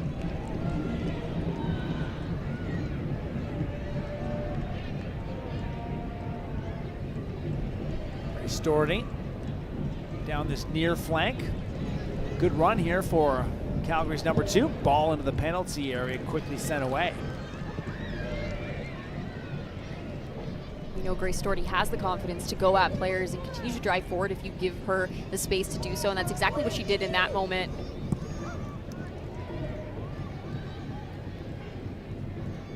Just a little heavy on the touch here, so Burns takes over. Stordy back. Wow, they won another throw. Johnson looking for that ball to be flicked on instead. Back into touch. So I asked you about Marko Milanovic's thoughts at halftime. What about Leah Blaney's? Well, I think considering she has mentioned how she was really proud of their last performance and the growth that she's seeing, and that she knows that this is going to be a bit of an uphill battle in the sense of there has to be patience, right? You can't expect the success right away. I also think that she had a lot to be pleased with in that first half. There was good moments where they did have possession and they were able to keep it, and good, there was good movement off the ball as well. Not really any chances created, nothing too dangerous other than the one that Sabrina D'Angelo was forced to save off of a free kick. But I do think, again, defensively, it wasn't a terrible performance from them. Despite Toronto having so many chances, it could have gone a lot worse. Also, as you and Kate mentioned at halftime there, if it wasn't for a great save from D'Angelo, could be a different story here. Wild have had a couple of shots on target. And Blaney keeps mentioning energy, right? That's the word that she keeps using. She wants to see the energy, and we've seen it, right? We're seeing that confidence and that energy grow from game to game in this Wild side, and that not give up attitude. They just continue to drive forward, roll their sleeves up, and bring that gritty game that they love to play. Taking Stewart on this ball into the penalty area, just out of the reach of Bockham. Overcomplicates it just a little bit. You see Collie Johnson making that run. Can she slip it through a little earlier? And we'll see another look at it here. But nice little slip ball through from Collie Johnson. She continues her run. You see her driving. Stewart looks up. Can she play this now? She cuts inside and goes back across. Is it a good idea? Yes. But Bockham's not quite there, so you have to be able to read which is the better option in that moment, and it would have been Collie Johnson making that little slip ball run. Hunter's ball into the penalty area. There's contact. And the referee is pointing to the spot early in the second half. Contact in the penalty area, and AFC Toronto have won a penalty. Kaylee Hunter plays this ball into Rowe, and you just see the clear contact there from Doherty Howard as Rowe attempts to turn. Certainly a foul. Kaylee Hunter stepping to the spot. Missed the only penalty she took earlier against Montreal. Missed the target, in fact. So hoping to make amends here against Caitlin Talbert. On 4 goals this year. And most importantly, looking to give AFC Toronto the lead. And it is into the bottom corner, and AFC Toronto leads at home. Not a surprising finish there from Kaylee Hunter. We know that she's had this confidence about her and this aura about her since she stepped on the pitch last year, Matt. But as of late, she has been growing in that confidence. She's been finding the back of the net. She steps up and she finishes that like an absolute pro. Inside of the foot to that bottom right corner. Talbert not quite able to get a hand on that. That's a great PK. Great finish from Kaylee Hunter. Talbert a fingertip away, but a tidy finish from the 18-year-old Calgary native who burns her hometown team here. And AFC Toronto had been knocking at the door from pretty well minute 1 to get the breakthrough. And now the answer is, how can Calgary respond? Well, look, it's not the first time that Calgary Wild's been down, right? And they're able to come back and equalize. So I think that it's not quite over. 1-0 is not the best lead to have. It's one that is going to continue to be tested. So I think that the Calgary Wild very much just have to respond in the way of coming out, keeping that same momentum, keeping that same energy that they've had, staying tight, staying connected defensively, not allowing Toronto to be able to find that second goal. Speaking of the equalizing goal, they found it last week against the NSL leaders in Ottawa. Callie Johnson, a second half equalizer. Set us up for some drama, so will there be a repeat here in North Toronto? You're watching the NSL presented by BMO, the official bank of the Northern Super League. Well, a good half of defending from the Calgary Wild, and it's a early penalty. Clearance doesn't go far here. Pickett outside of the boot. Small takes a touch and a shot right across goal. And Nikki Small close to making it 2-0. You can see that IQ from Nikki Small, recognizing where that touch needs to go, where the space is. We'll see it back Victoria Pickett driving inside, plays a ball to Lauren Rowe. Bit of a mistouch, but it ends up working out. And Nikki Small taking that touch out wide and just testing Storty. Gets this ball across just wide. Talbert not getting a touch on it. But Nikki Small, again, the IQ and the recognition of where that touch needs to go to be able to create more space for herself and get the shot off. It's really well done. Back to Talbert. NSL saves leader coming into the match tonight has once again been busy.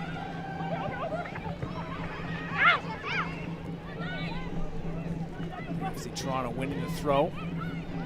Rowe getting it back to Stratigakis. Jones, though, having other ideas, and then shoulder to shoulder.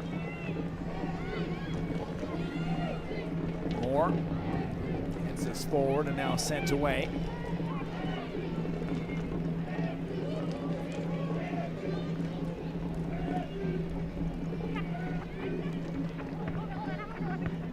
AFC Toronto continues to press forward. That ball does go off a hand.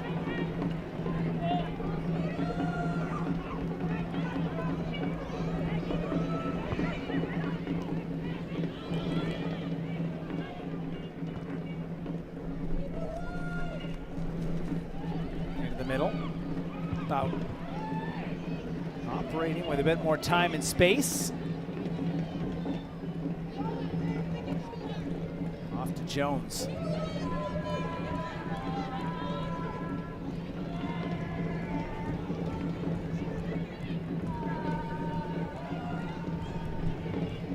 Otto to Storty. Johnson cut off on a nice read from Burns. Burns quickly on the throw. Storty, though, in good position to read that well. Well to just shield that out, put herself in between Kaylee Hunter and the ball.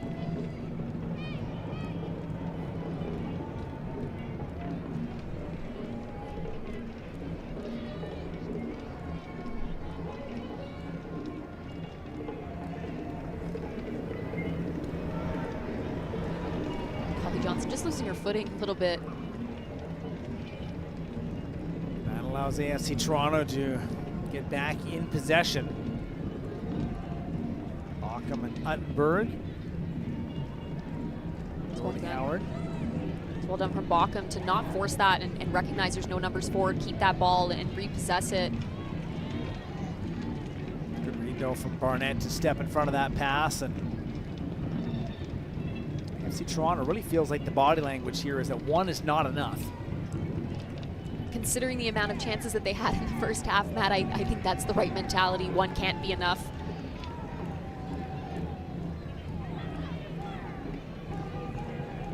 Once again into space, Stratigakis, Lauren Rowe threatening on top of the penalty area. This ball lifted to Burns. Nikki Small going back to Burns, and just not quite on the same page, but two can smile about that. It's a good idea. They're looking for that give and go play. We know Nikki Small is quite the creator when she gets in and around that 18, whether she's striking herself, whether she's playing the give and go and she's the one that's getting on the end result, or she's the one playing that ball through. But her IQ and her ability and vision to see those little slip balls is on point every single time.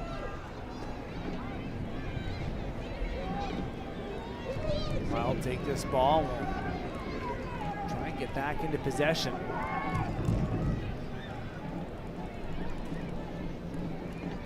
And you know who's coming back, Jess? Coach Lasso.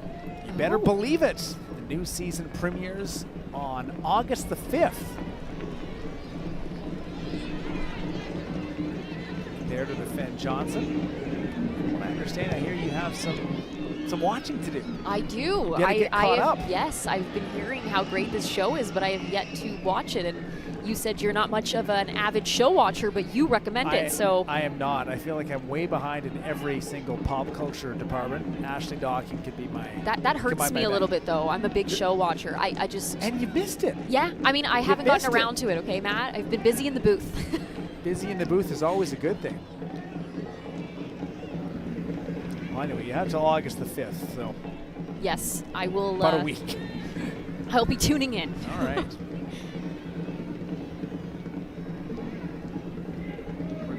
go for him as a next watch party guest. That would be something special.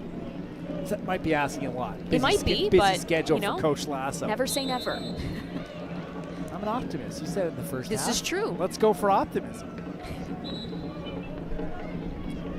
Got another change here for the Wild. Sharita Thurton coming in for Callie Johnson, just prior to the hour mark.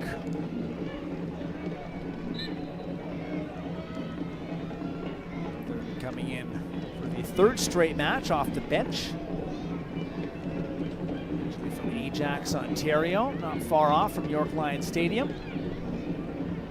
Thurton showing a bit of her versatility this year and playing in that 9 role at times and showing what she can do there. A new role for her, but she did do really well. We know that what she can do when she's out on that flank, which is where we're seeing her deployed today.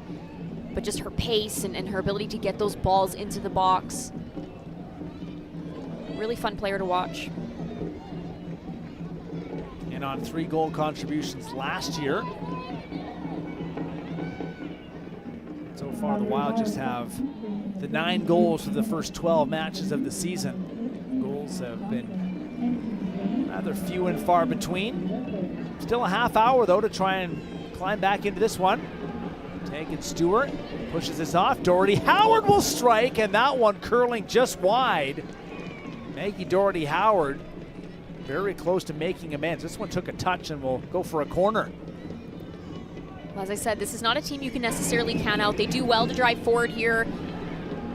Stewart finds the space well, lays this ball off to Doherty Howard, but you have Unberg who's able to step in front of it and not allow that shot to get to be on frame. Corner for the Wilds. This one might have hit a hand, and Mario Al-Assas was right there, the head referee. And the Wild players were up in arms, and you've got that look in your eye, Jess. That did look quite questionable. You see Stratigakis' arm away from the body, up above her head.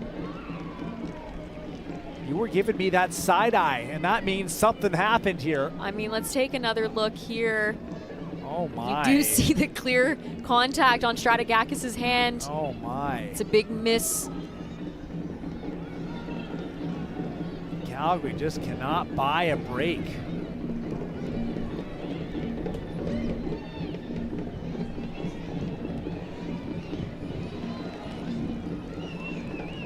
A half hour to go. See if the Wild can maybe look to the football gods here for a bit of vengeance. Well, that's a frustrating one to be a part of, but also, you know, it just goes back to our point before. It takes one moment to really change this entire match. Had that been called as it should have been, then that was potentially an equalizer. You got 2 PKs on the day, and now you're all equal, right? So this is where AFC Toronto needs to continue to drive forward. They need to find the bravery in the attack. They need to keep a clinical edge that they've struggled to find in that first half. But Calgary Wild needs to keep pushing, because as we're seeing, they're not far off from potentially finding that equalizing goal right now. And even the chance prior with Doherty Howard, that one narrowly missed off a deflection. So 2 big warning shots from the Wild. Great movement here.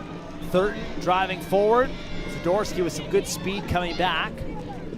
Thurton pushes this ball off. There's the drive, and another one whistling over the bar. Doherty Howard is knocking on the door. Well played on that one. My goodness. She's getting closer and closer, Matt. But that was a great play leading up to that. You saw the ball movement and also the off the ball movement from Thurton, who's able to get into that space, cut that ball back.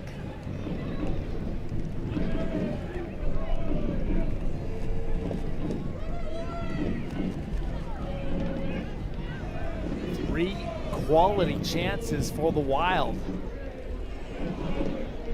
All of a sudden, this game has a bit of a different feel. AFC Toronto, the last 5 minutes have been watching the ball around Sabrina D'Angelo. Orbo trying to change that. Goes between the legs of Tilly James, who covers just in time. Otherwise, that was the highlight reel for the rest of the season. Yeah, we've all been on the end of a nutmeg. It's not fun, but she does really well to recover there.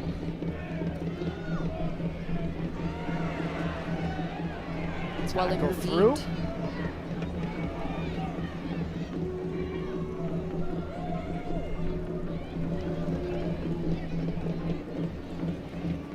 Ball a little bit off pace for Jones. Otto, though, back in possession.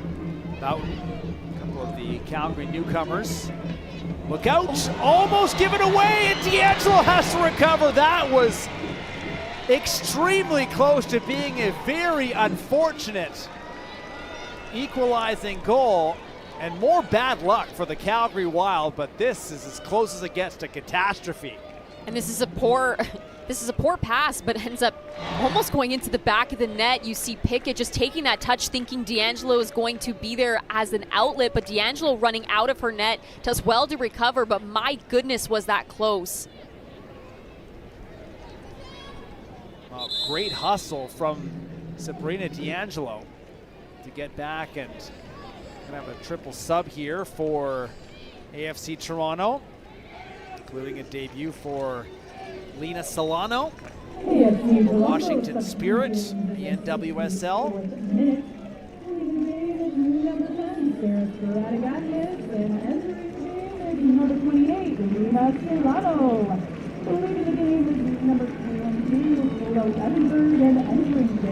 Tembo coming into the match, and Olivia Chisholm as well. 17-year-old into the match as Marko Milanovic didn't wait long to try and signal a change here, as this game is all of a sudden taken on a different feel. Almost a difficult unforced error there.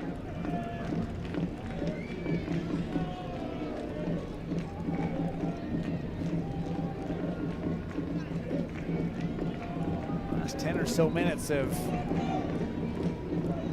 gone Calgary's way.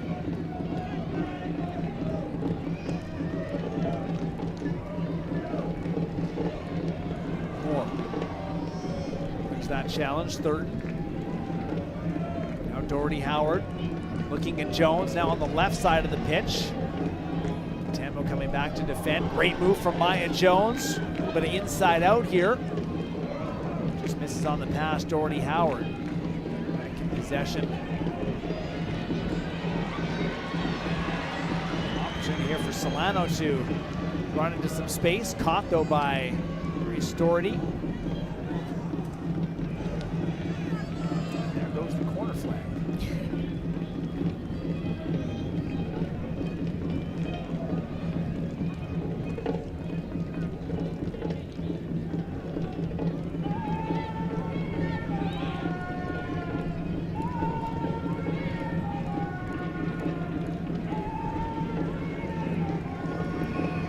Hunter.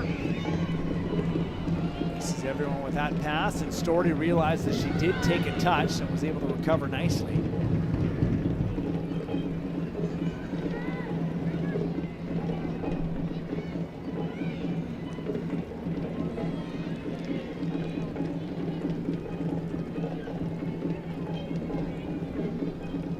Back in possession, AFC Toronto. Arnett. Chased away by Thurton.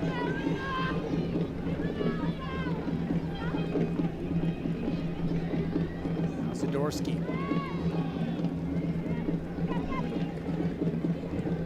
Collins takes a look. Arnett forward. Hunter goes over. This one into touch, although Kaylee Hunter is slow to get up here.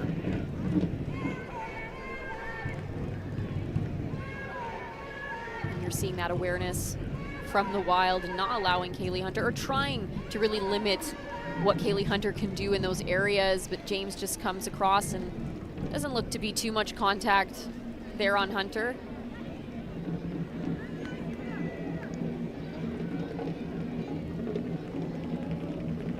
Wins the ball as well, ball into touch. 68th minute from York Lions Stadium. Fourth of 6 games at this venue this year. 6 games in North York and 7 at BMO Field down by the lakeshore. Tembo, good ball forward into the penalty area. Hunter turns and just misses the target. that close to a brace. See the frustration. She instantly throws her hands up. She knows she should be able to find the back of the net from there, but Katemba with some great moves leading up to that.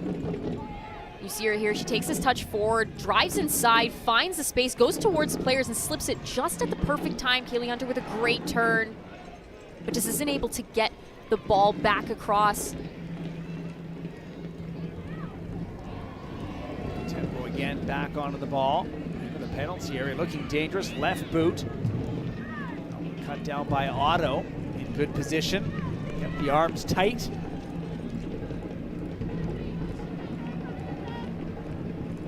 Katembo has made an impact coming in off the bench. Just her 8th appearance of the year. See that quickness in her, Matt, and her ability to go at people and the confidence to do it. Hunter and Rowe. That's that deadly duo. Ball into the penalty area. Otto there again. Jones has a lot of AFC Toronto pressure around her, able to find a way.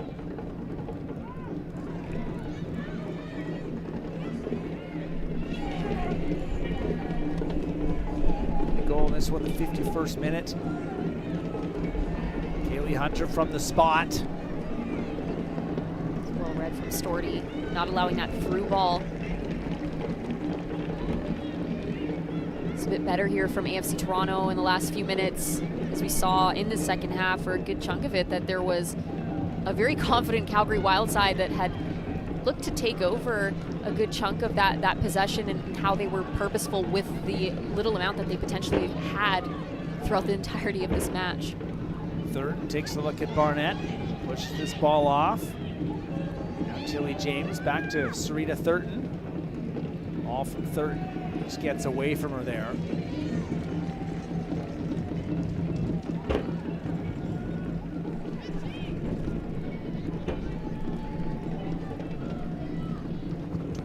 To go. York Lions Stadium.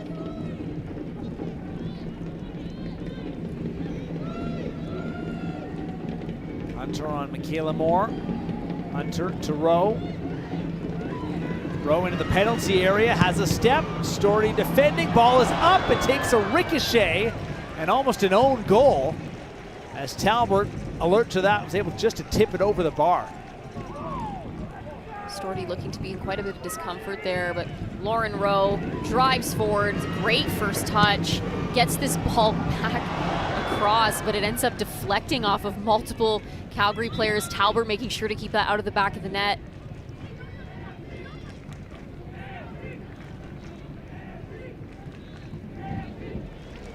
Ball down for the 9th corner of the match.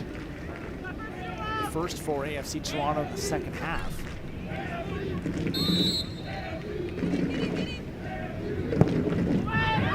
Ball is up, it's in, flicked on. Talbot there to reach out. Not enough on it to really test Talbot as well to grab that, no problems.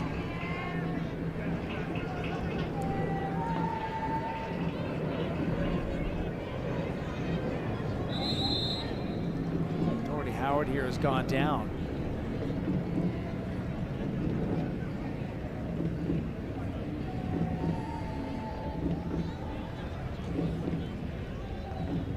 Medical staff will come on.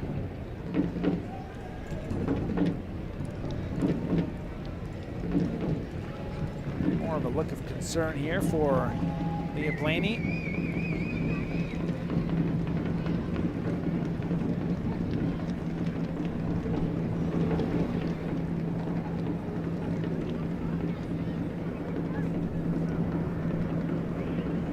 Not a great look for the Wild. Obviously, Maggie Doherty Howard has continuously been their engine over the last 2 seasons, a big leader for them.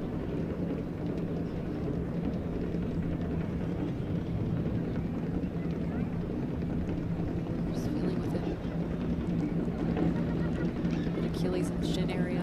Does not look promising here for the Calgary captain.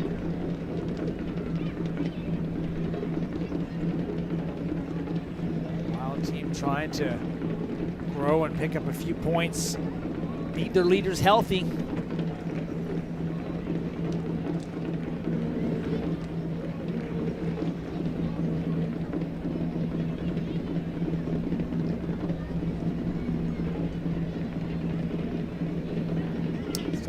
20 minutes to go in this one. Still hanging in the balance.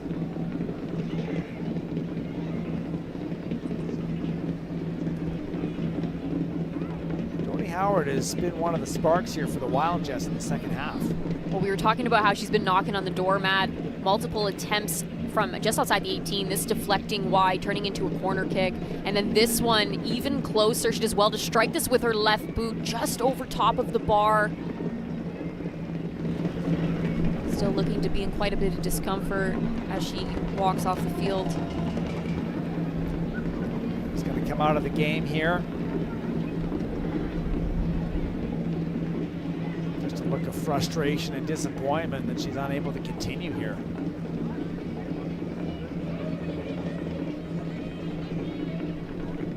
You can see it in her face as she instantly knew something was wrong. Hopefully nothing too serious.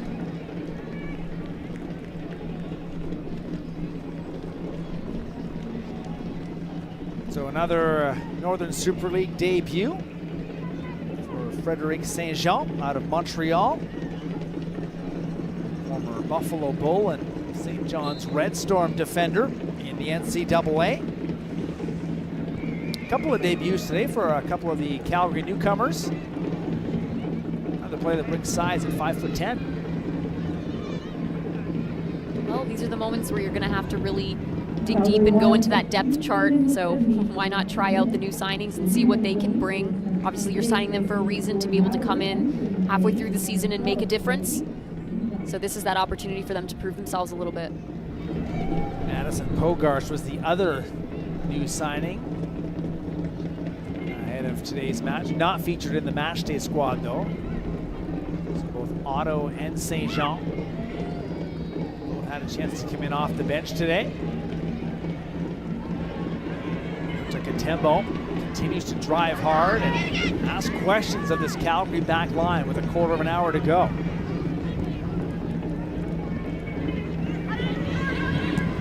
Ball in the middle, Storty. Read now well and cut off another cross, a deep throw for AFC. Another look to the fourth official though for another substitution. Will call it a night after 76 minutes. Kayla Novak coming on. Scored her first career NSL goal back on May the 31st. Kyla Novak, check that. AFC Toronto substitution in the 76th minute.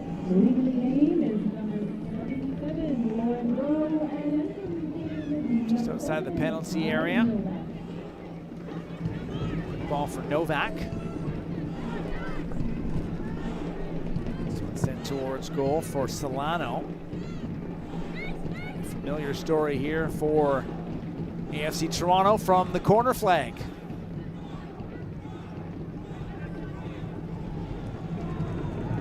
There are quite a few corners this matchup, Matt.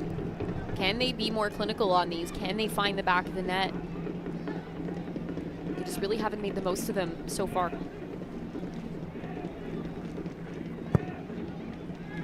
Gets ball high, back post, headed back towards goal. Moore fighting hard. Boot comes up high and catches Moore. And the referee will reach into the pocketbook. And Zadorsky calling for the trainer right away. That's now two of the Calgary Wild leaders have required medical attention here in the second half.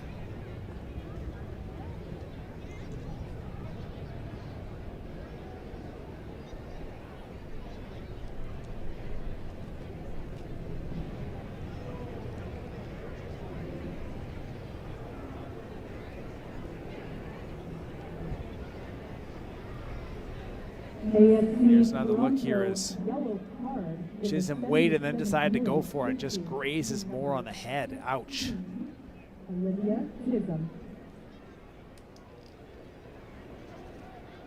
So in for a second yellow card of the season.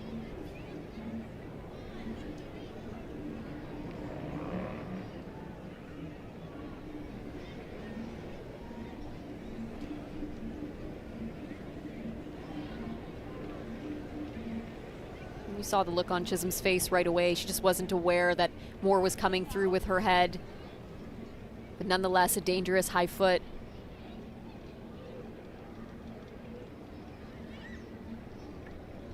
First caution today.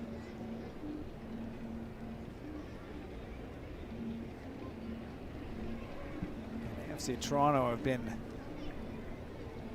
at the top or near the top in terms of yellow cards this year.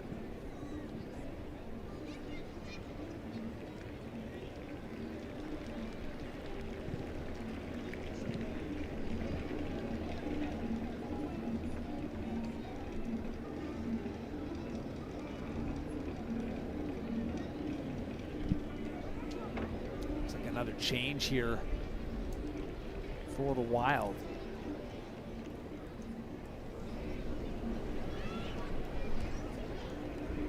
Looks like Keelan Stewart.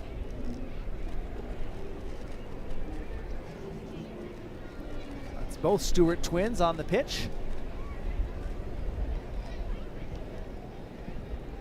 This has turned into a difficult second half here for the Wild.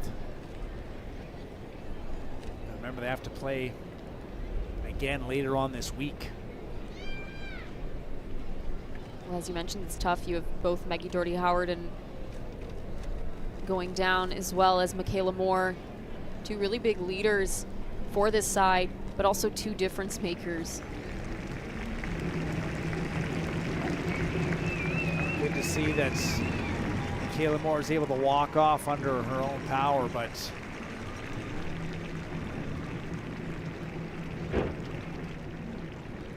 clearly in a lot of discomfort here.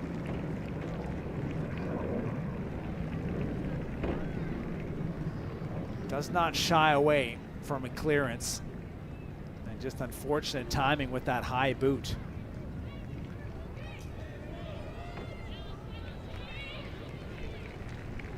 Keelan Stewart in. First appearance in over a month, going back to June the 21st.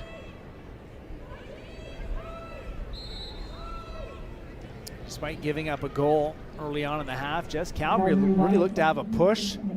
Were hard done by not having a penalty. A couple other chances, but it's really been derailed with two of their main leaders having to go off early with injury. Yeah, it's been a difficult match. As I said, there's been moments that have been really good from Calgary. Obviously, they're going to want that PK back when they watch the game back, and they're frustrated that they didn't get it. But I do think that this is a side that has continued to show growth.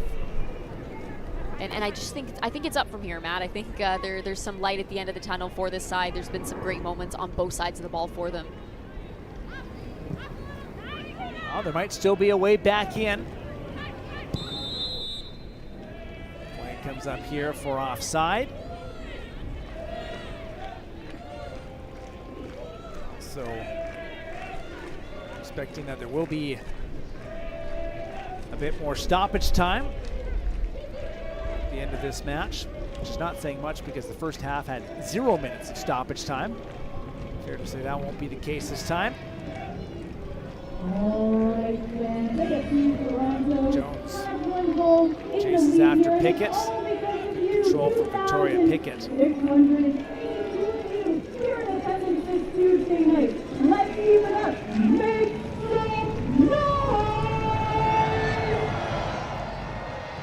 Small. By Storty. Numbers though for AFC Toronto, and Chisholm taken down.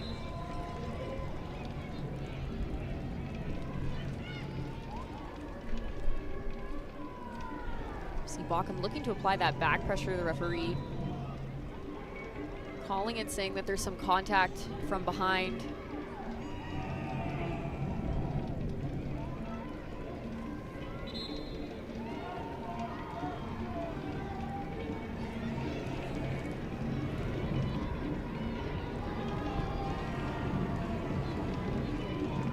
Sent deep again, out of the reach of Solano. Also on a debut today, as we mentioned earlier, for AFC Toronto.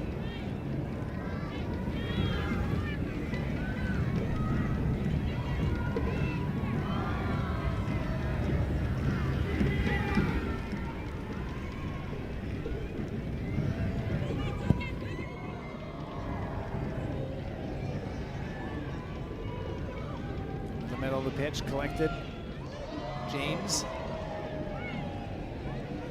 Back quickly.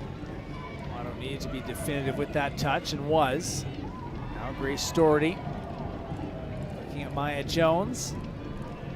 Jones will cut towards the middle this time. Tegan Stewart. Storty. Keelan Stewart. For the twin connection there, just a little bit too deep. Well, I also just wanted to point out with Michaela Moore being taken out of the game and Keelan Stewart being brought in, they've actually shifted to have 2 attacking mids where they're normally lined up with Doherty Howard as that lone attacking mid. So you do see Boughton drop back into more of a 6 role, and then you have the Stewart twins, as you said, Matt, that Stewart and twin connection just in front of her to apply a bit more of what's needed.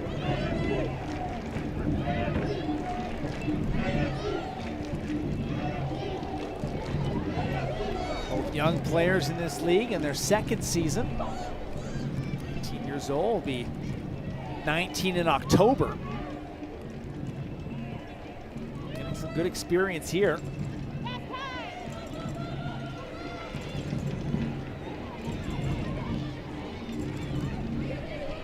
Taylor Otto moving forward. It's Jones. Tembo providing the pressure. Thurton trying to find a ball through. That is defended well. Barnett making sure there's no miscommunication with the keeper, D'Angelo.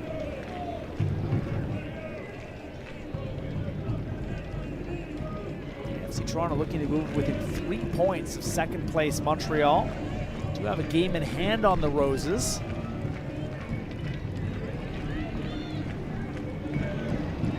Ball in Solano. Once again, the flag comes up. That's well done from the Wild back line as well. The recognition, they were all in the same line. You see them look across, immediately knowing that that was offside. Solano not timing her run, not recognizing where the Calgary defenders were.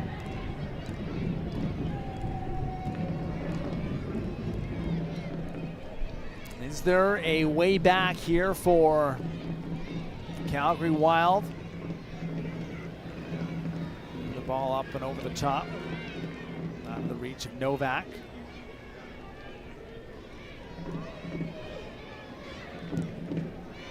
Calvert sends away. Tembo, Hunter, Nikki Small.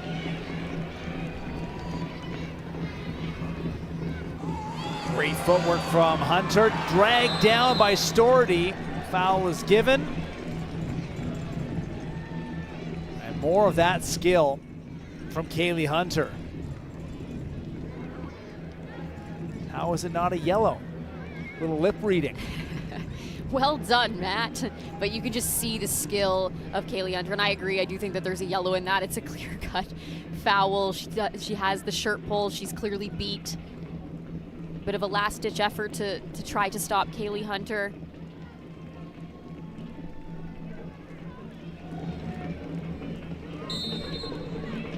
So sets up a dangerous free kick.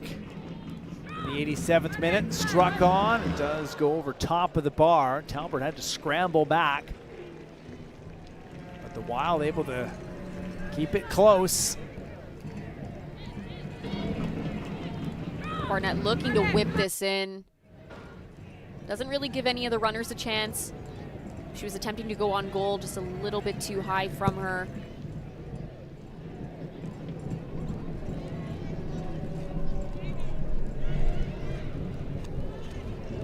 Rollins does a good job coming back.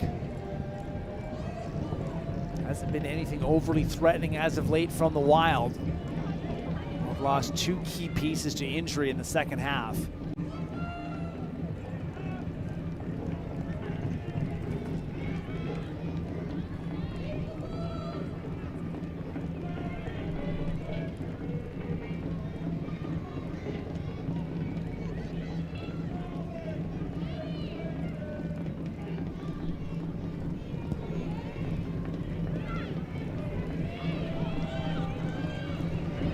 Played backwards. Talbot has to come out to take that away. Doherty will try. About being chased down. quite find Jones. Tempo stepped up.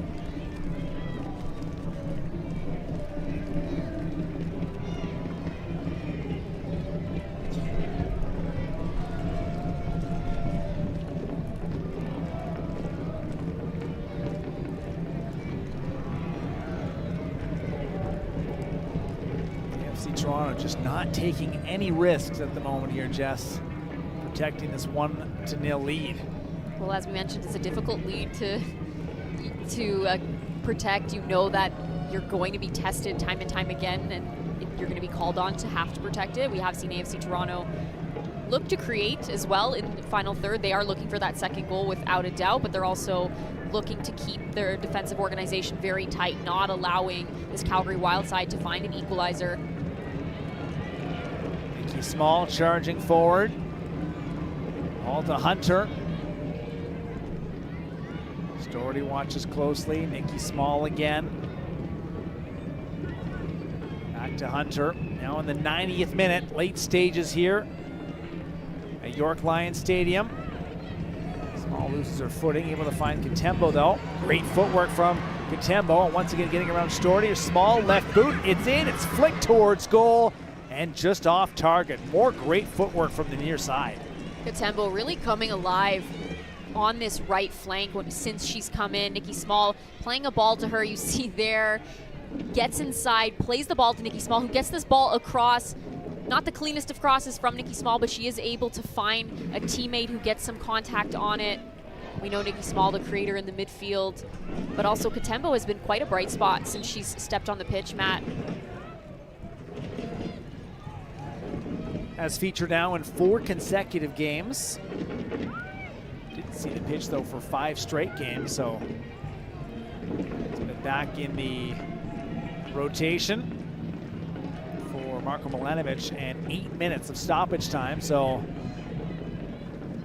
Calgary will have a bit of time. Can't say it's a lot of time. This ball over the line. There will be a AFC Toronto sub coming up here.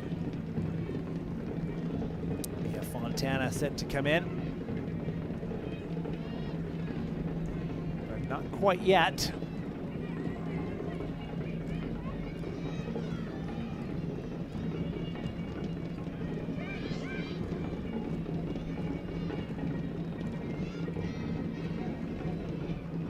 AFC Toronto just continuing to control and contain with possession. This is a corner.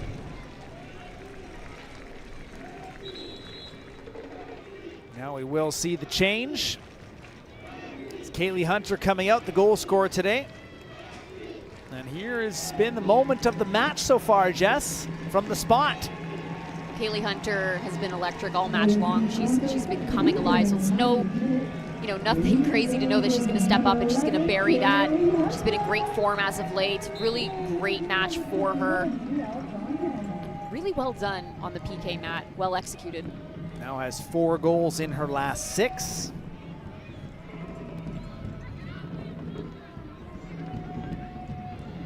Five on the year.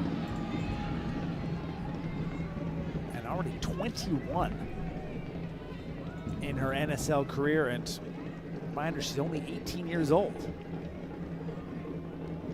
It's quite a bright young talent. I'm really excited to see where Kaylee Hunter goes because we know it's going to be very far.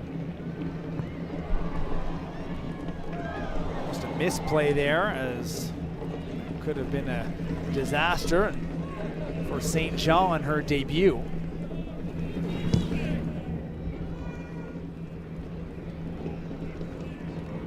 But crisis averted. There has just been no way through, at least at the moment, for the Wild. Chisholm takes this ball back. Is it Novak? Ball in for a goal kick here. Another change on the way.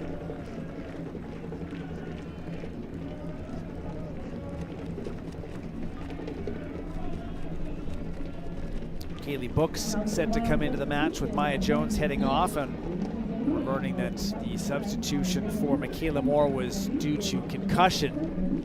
So that does give the Wild an extra change.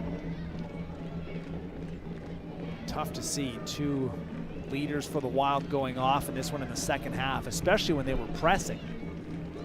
Yeah, we saw that moment of brightness from the Wild, really gaining the confidence going forward, gaining some ground, some good combination play, some chances created, some dangerous chances at that. So most definitely not what you want to see for this Wild side. And knowing that they have to go back home and face this Toronto team in just a few days as well. Rare back-to-back.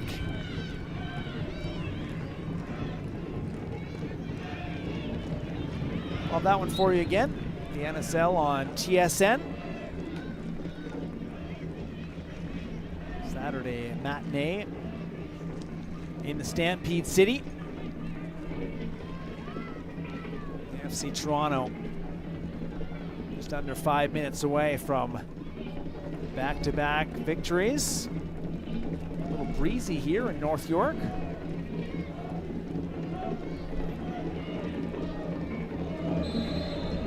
AFC's won the foul here. Good heads-up play from Nikki Small.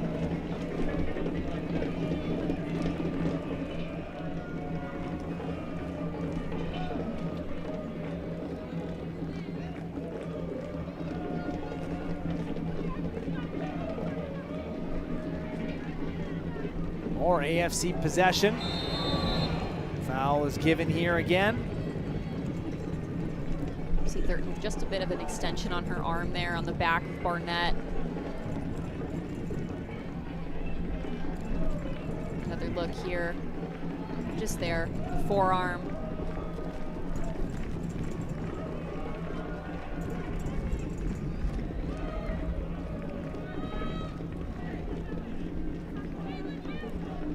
Colby Barnett on top of this ball. This is exactly what AFC Toronto needs here.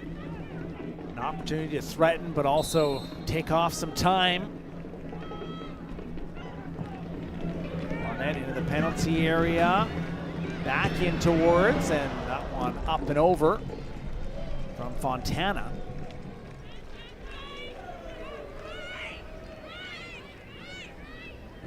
It's a good delivery into the box.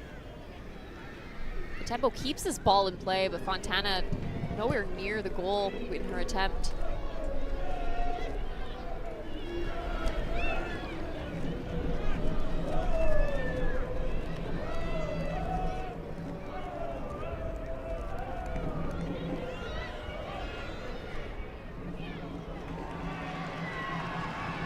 Sent forward. Solana will play the clock and take it right to the flag. Does win the corner. AFC Toronto eyes firmly set on the 3 points here.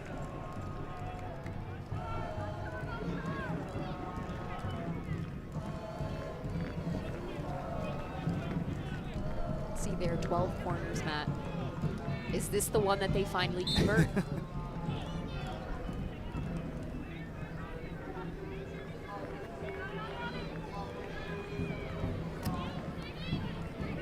Didn't start promising.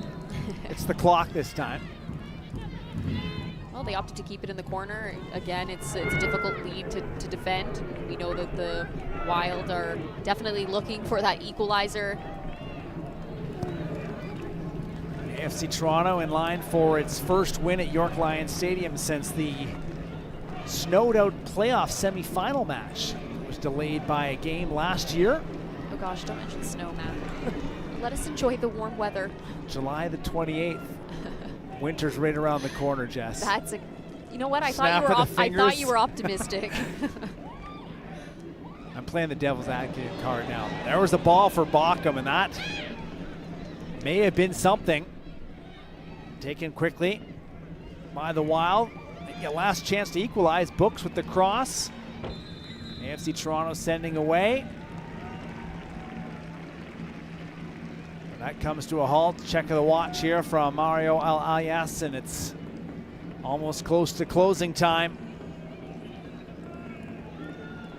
A couple of yards away, Bockham could have been free. Well, like I said, this is not an easy lead to defend, and you see Calgary come back down the other way and create something dangerous. Pushing the back, Bockham on Rollins. Just hasn't gone Bockham's way here today. Yeah, and I think, you know, she's been trying to make herself available, but it's just been a bit of a tough one. Hasn't been able to get as much service as she would have liked. That is full time from York Lions Stadium. AFC Toronto wins for the first time this year at home. 3 points, a nervy one over the Calgary Wild. Kaylee Hunter from the spot. Here was the difference. Look, I think they deserve the win as far as them being in possession majority of the time, creating so many chances, but at the same time, Matt, if that PK was not called, they would not have walked away with a goal and with a win, so they still need to find that clinical edge. I thought the Wild, overall, it was not a terrible performance. I thought there was some really good moments. We're seeing a lot of growth from them, and I think they're going to continue to grow each game, heading into playing AFC Toronto just a few days from now. I think that we're going to see some growth in that game as well, but obviously tough to lose both Moore and Doherty Howard. And the rematch will be Saturday in Calgary as the two coaches shake hands. The final from York Lions Stadium, AFC Toronto 1, Calgary Wild 0. Jess, Kate, and Ashley to wrap it up after this. Breaking news, AFC announces the signing of goalkeeper Sabrina D'Angelo. Looking to the back post, the header's there. It's a big, big save from Sabrina D'Angelo. Over top, and a nice job by D'Angelo. Great save by D'Angelo.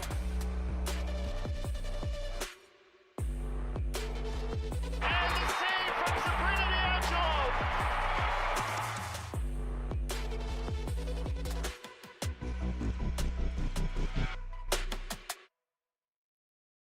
Obviously, I'm at the back end of my career, and to have the opportunity to come home and finish out my career in Canada, it means the world to be in front of my family, close to my family and friends.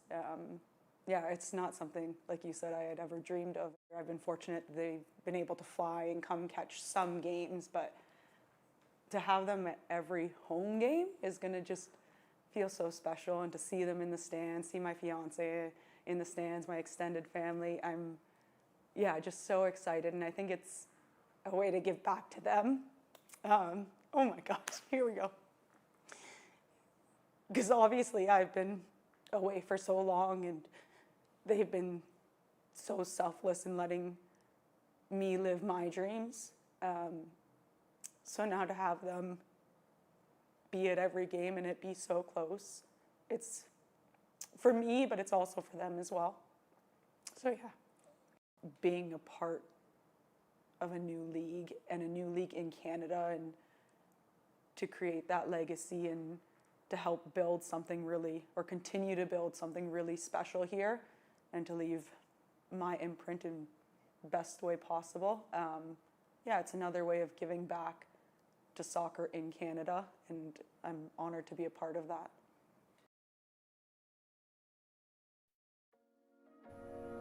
This Northern Super League match is brought to you by Toyota, proud founding partner of the NSL. And by Canadian Tire, proud founding partner of the NSL. Welcome back to the NSL on TSN. AFC Toronto gets their first win of the season at home, defeating the Calgary Wild 1-0 thanks to a penalty from Kaylee Hunter. Sabrina D'Angelo, you see her right there, not tested often, but she did everything necessary, including a sprint to her goal line to keep that clean sheet. There she is right there, so excited to play in front of her parents tonight. She says it is a big reason why she came home to play in Toronto. Here are the stats at full time. You know, Toronto, the edge in just about every category here, except for fouls. And fouls is exactly what we want to talk about as we welcome you back into studio. Kate McKenna and Jess Lisi with you. And even though Toronto was so dominant in this one, they couldn't get a goal from open play. The only goal they got was off a penalty. It was Kaylee Hunter's goal, which is our Toyota electric play of the match. But Jess, this all started with a foul committed by Maggie Doherty Howard on Lauren Rowe. Yeah, I mean, we knew Kaylee Hunter was going to be able to step up and do what she needed to do, but you see Maggie Doherty Howard just there clip the feet out from underneath Lauren Rowe, and This is a well-executed penalty. She steps up inside of the right boot into that bottom right corner. Talbert guesses right, but just isn't able to get a hand on it, has just the right amount of power and precision that's needed. And Kaylee Hunter, I mean, she's an electric player, right? We know what she can do. We know that she's a player that comes alive when she's in the final third. So it's not shocking to see her bury a PK. Not at all. And she always looks like she's having so much fun. Let's see if she's having fun pitch side, because she's speaking with our Ashley Docking. Kaylee, congratulations. Relentless in your pursuit of 3 points here tonight, your first home win this season. I want to start with the PK. How much does it mean to you that your team calls upon you in these big moments? Yeah, I think it's really important. I think I try to put the team first, and then them letting me go first and take that PK. It's a lot of honor, and I appreciate the trust that they have in me, and I'm just happy it went in and we got the 3 points today. One thing we talked about at half to Colby was the fact that you guys were missing a little bit of finish in the final third. And I mean, you scored on the PK, but that was it for the offense. So how do you refine that for your next game on Saturday against Calgary? Yeah, I think we'll look back at it. I think we had lots of opportunities. We talked about it at halftime, and yeah, it's just going back, looking at those moments, looking what we did wrong, and seeing what little fixes we can do, and hopefully bringing that to Saturday and to Calgary. Thank you for your time and congratulations. Thank you so much. I'm so glad that Matt Cullen reminded us all of Kaylee Hunter's age on the call, because it's easy to forget that she is just 18 years old, an absolute superstar. And, you know, even though I'm sure Marko Milanovic and company will be pleased that they got the win, one of the things he stressed to us earlier this week was the importance of defensive organization. And there were a few moments, Jess, where their defensive organization looked a bit shaky. Yeah, he's constantly mentioned that element of defensive organization is what is going to give them those complete performances that they strive for every single time. So I do think that there were moments, as you're mentioning, Kate, in that defensive organization where they could have been tighter, where they could have been more compact, and they got lucky to get away with not having a PK called against them. And we're going to see it here, but Strategakis' arm away from her body, above her head. You see it clear cut off of her hand. I'm not quite sure how the referee missed that, but they're lucky to get away with that one. And then you're able to see this. This is a huge mishap. D'Angelo, that's massive from her to be able to recover, but Pickett and her, just a bit of disorganization, a bit of a lack of communication. Pickett looking for that outlet in that back pass, but missing ultimately D'Angelo's feet. So we're seeing Leah Blaney there. These two teams play again on Saturday. Yeah. What do you think each of these teams need to do in order to get an improved performance? Because as we said, even though Toronto got the win, I think they're going to want to improve their output. Yeah, I think it's not necessarily about who's controlling the game at all times, right? Like sometimes it's about who's more purposeful with their possession, and that's what Toronto really struggled with. It was a matter of them not being able to finish their chances. So they were in control of the game. I would say it heavily favored Toronto, but they have to be more clinical in their next matchup if they want to walk away with a win. I also think that Calgary, overall, despite Toronto having so many chances, Kate, there were some good defensive moments. They did look a lot tighter. They did stop those opportunities towards goal at time. So yeah, I think overall they have to continue to tighten up defensively, but also pick your moments to really drive forward and to threaten, because we have seen that they are a team that can play that tiki-taka style if they really want, and they can go and they have the individual talent as well to be able to create some chances. And Leah Blaney doesn't have rose-colored glasses on either. No, she is all about little changes, little improvements, and we are seeing some of those game by game under her leadership.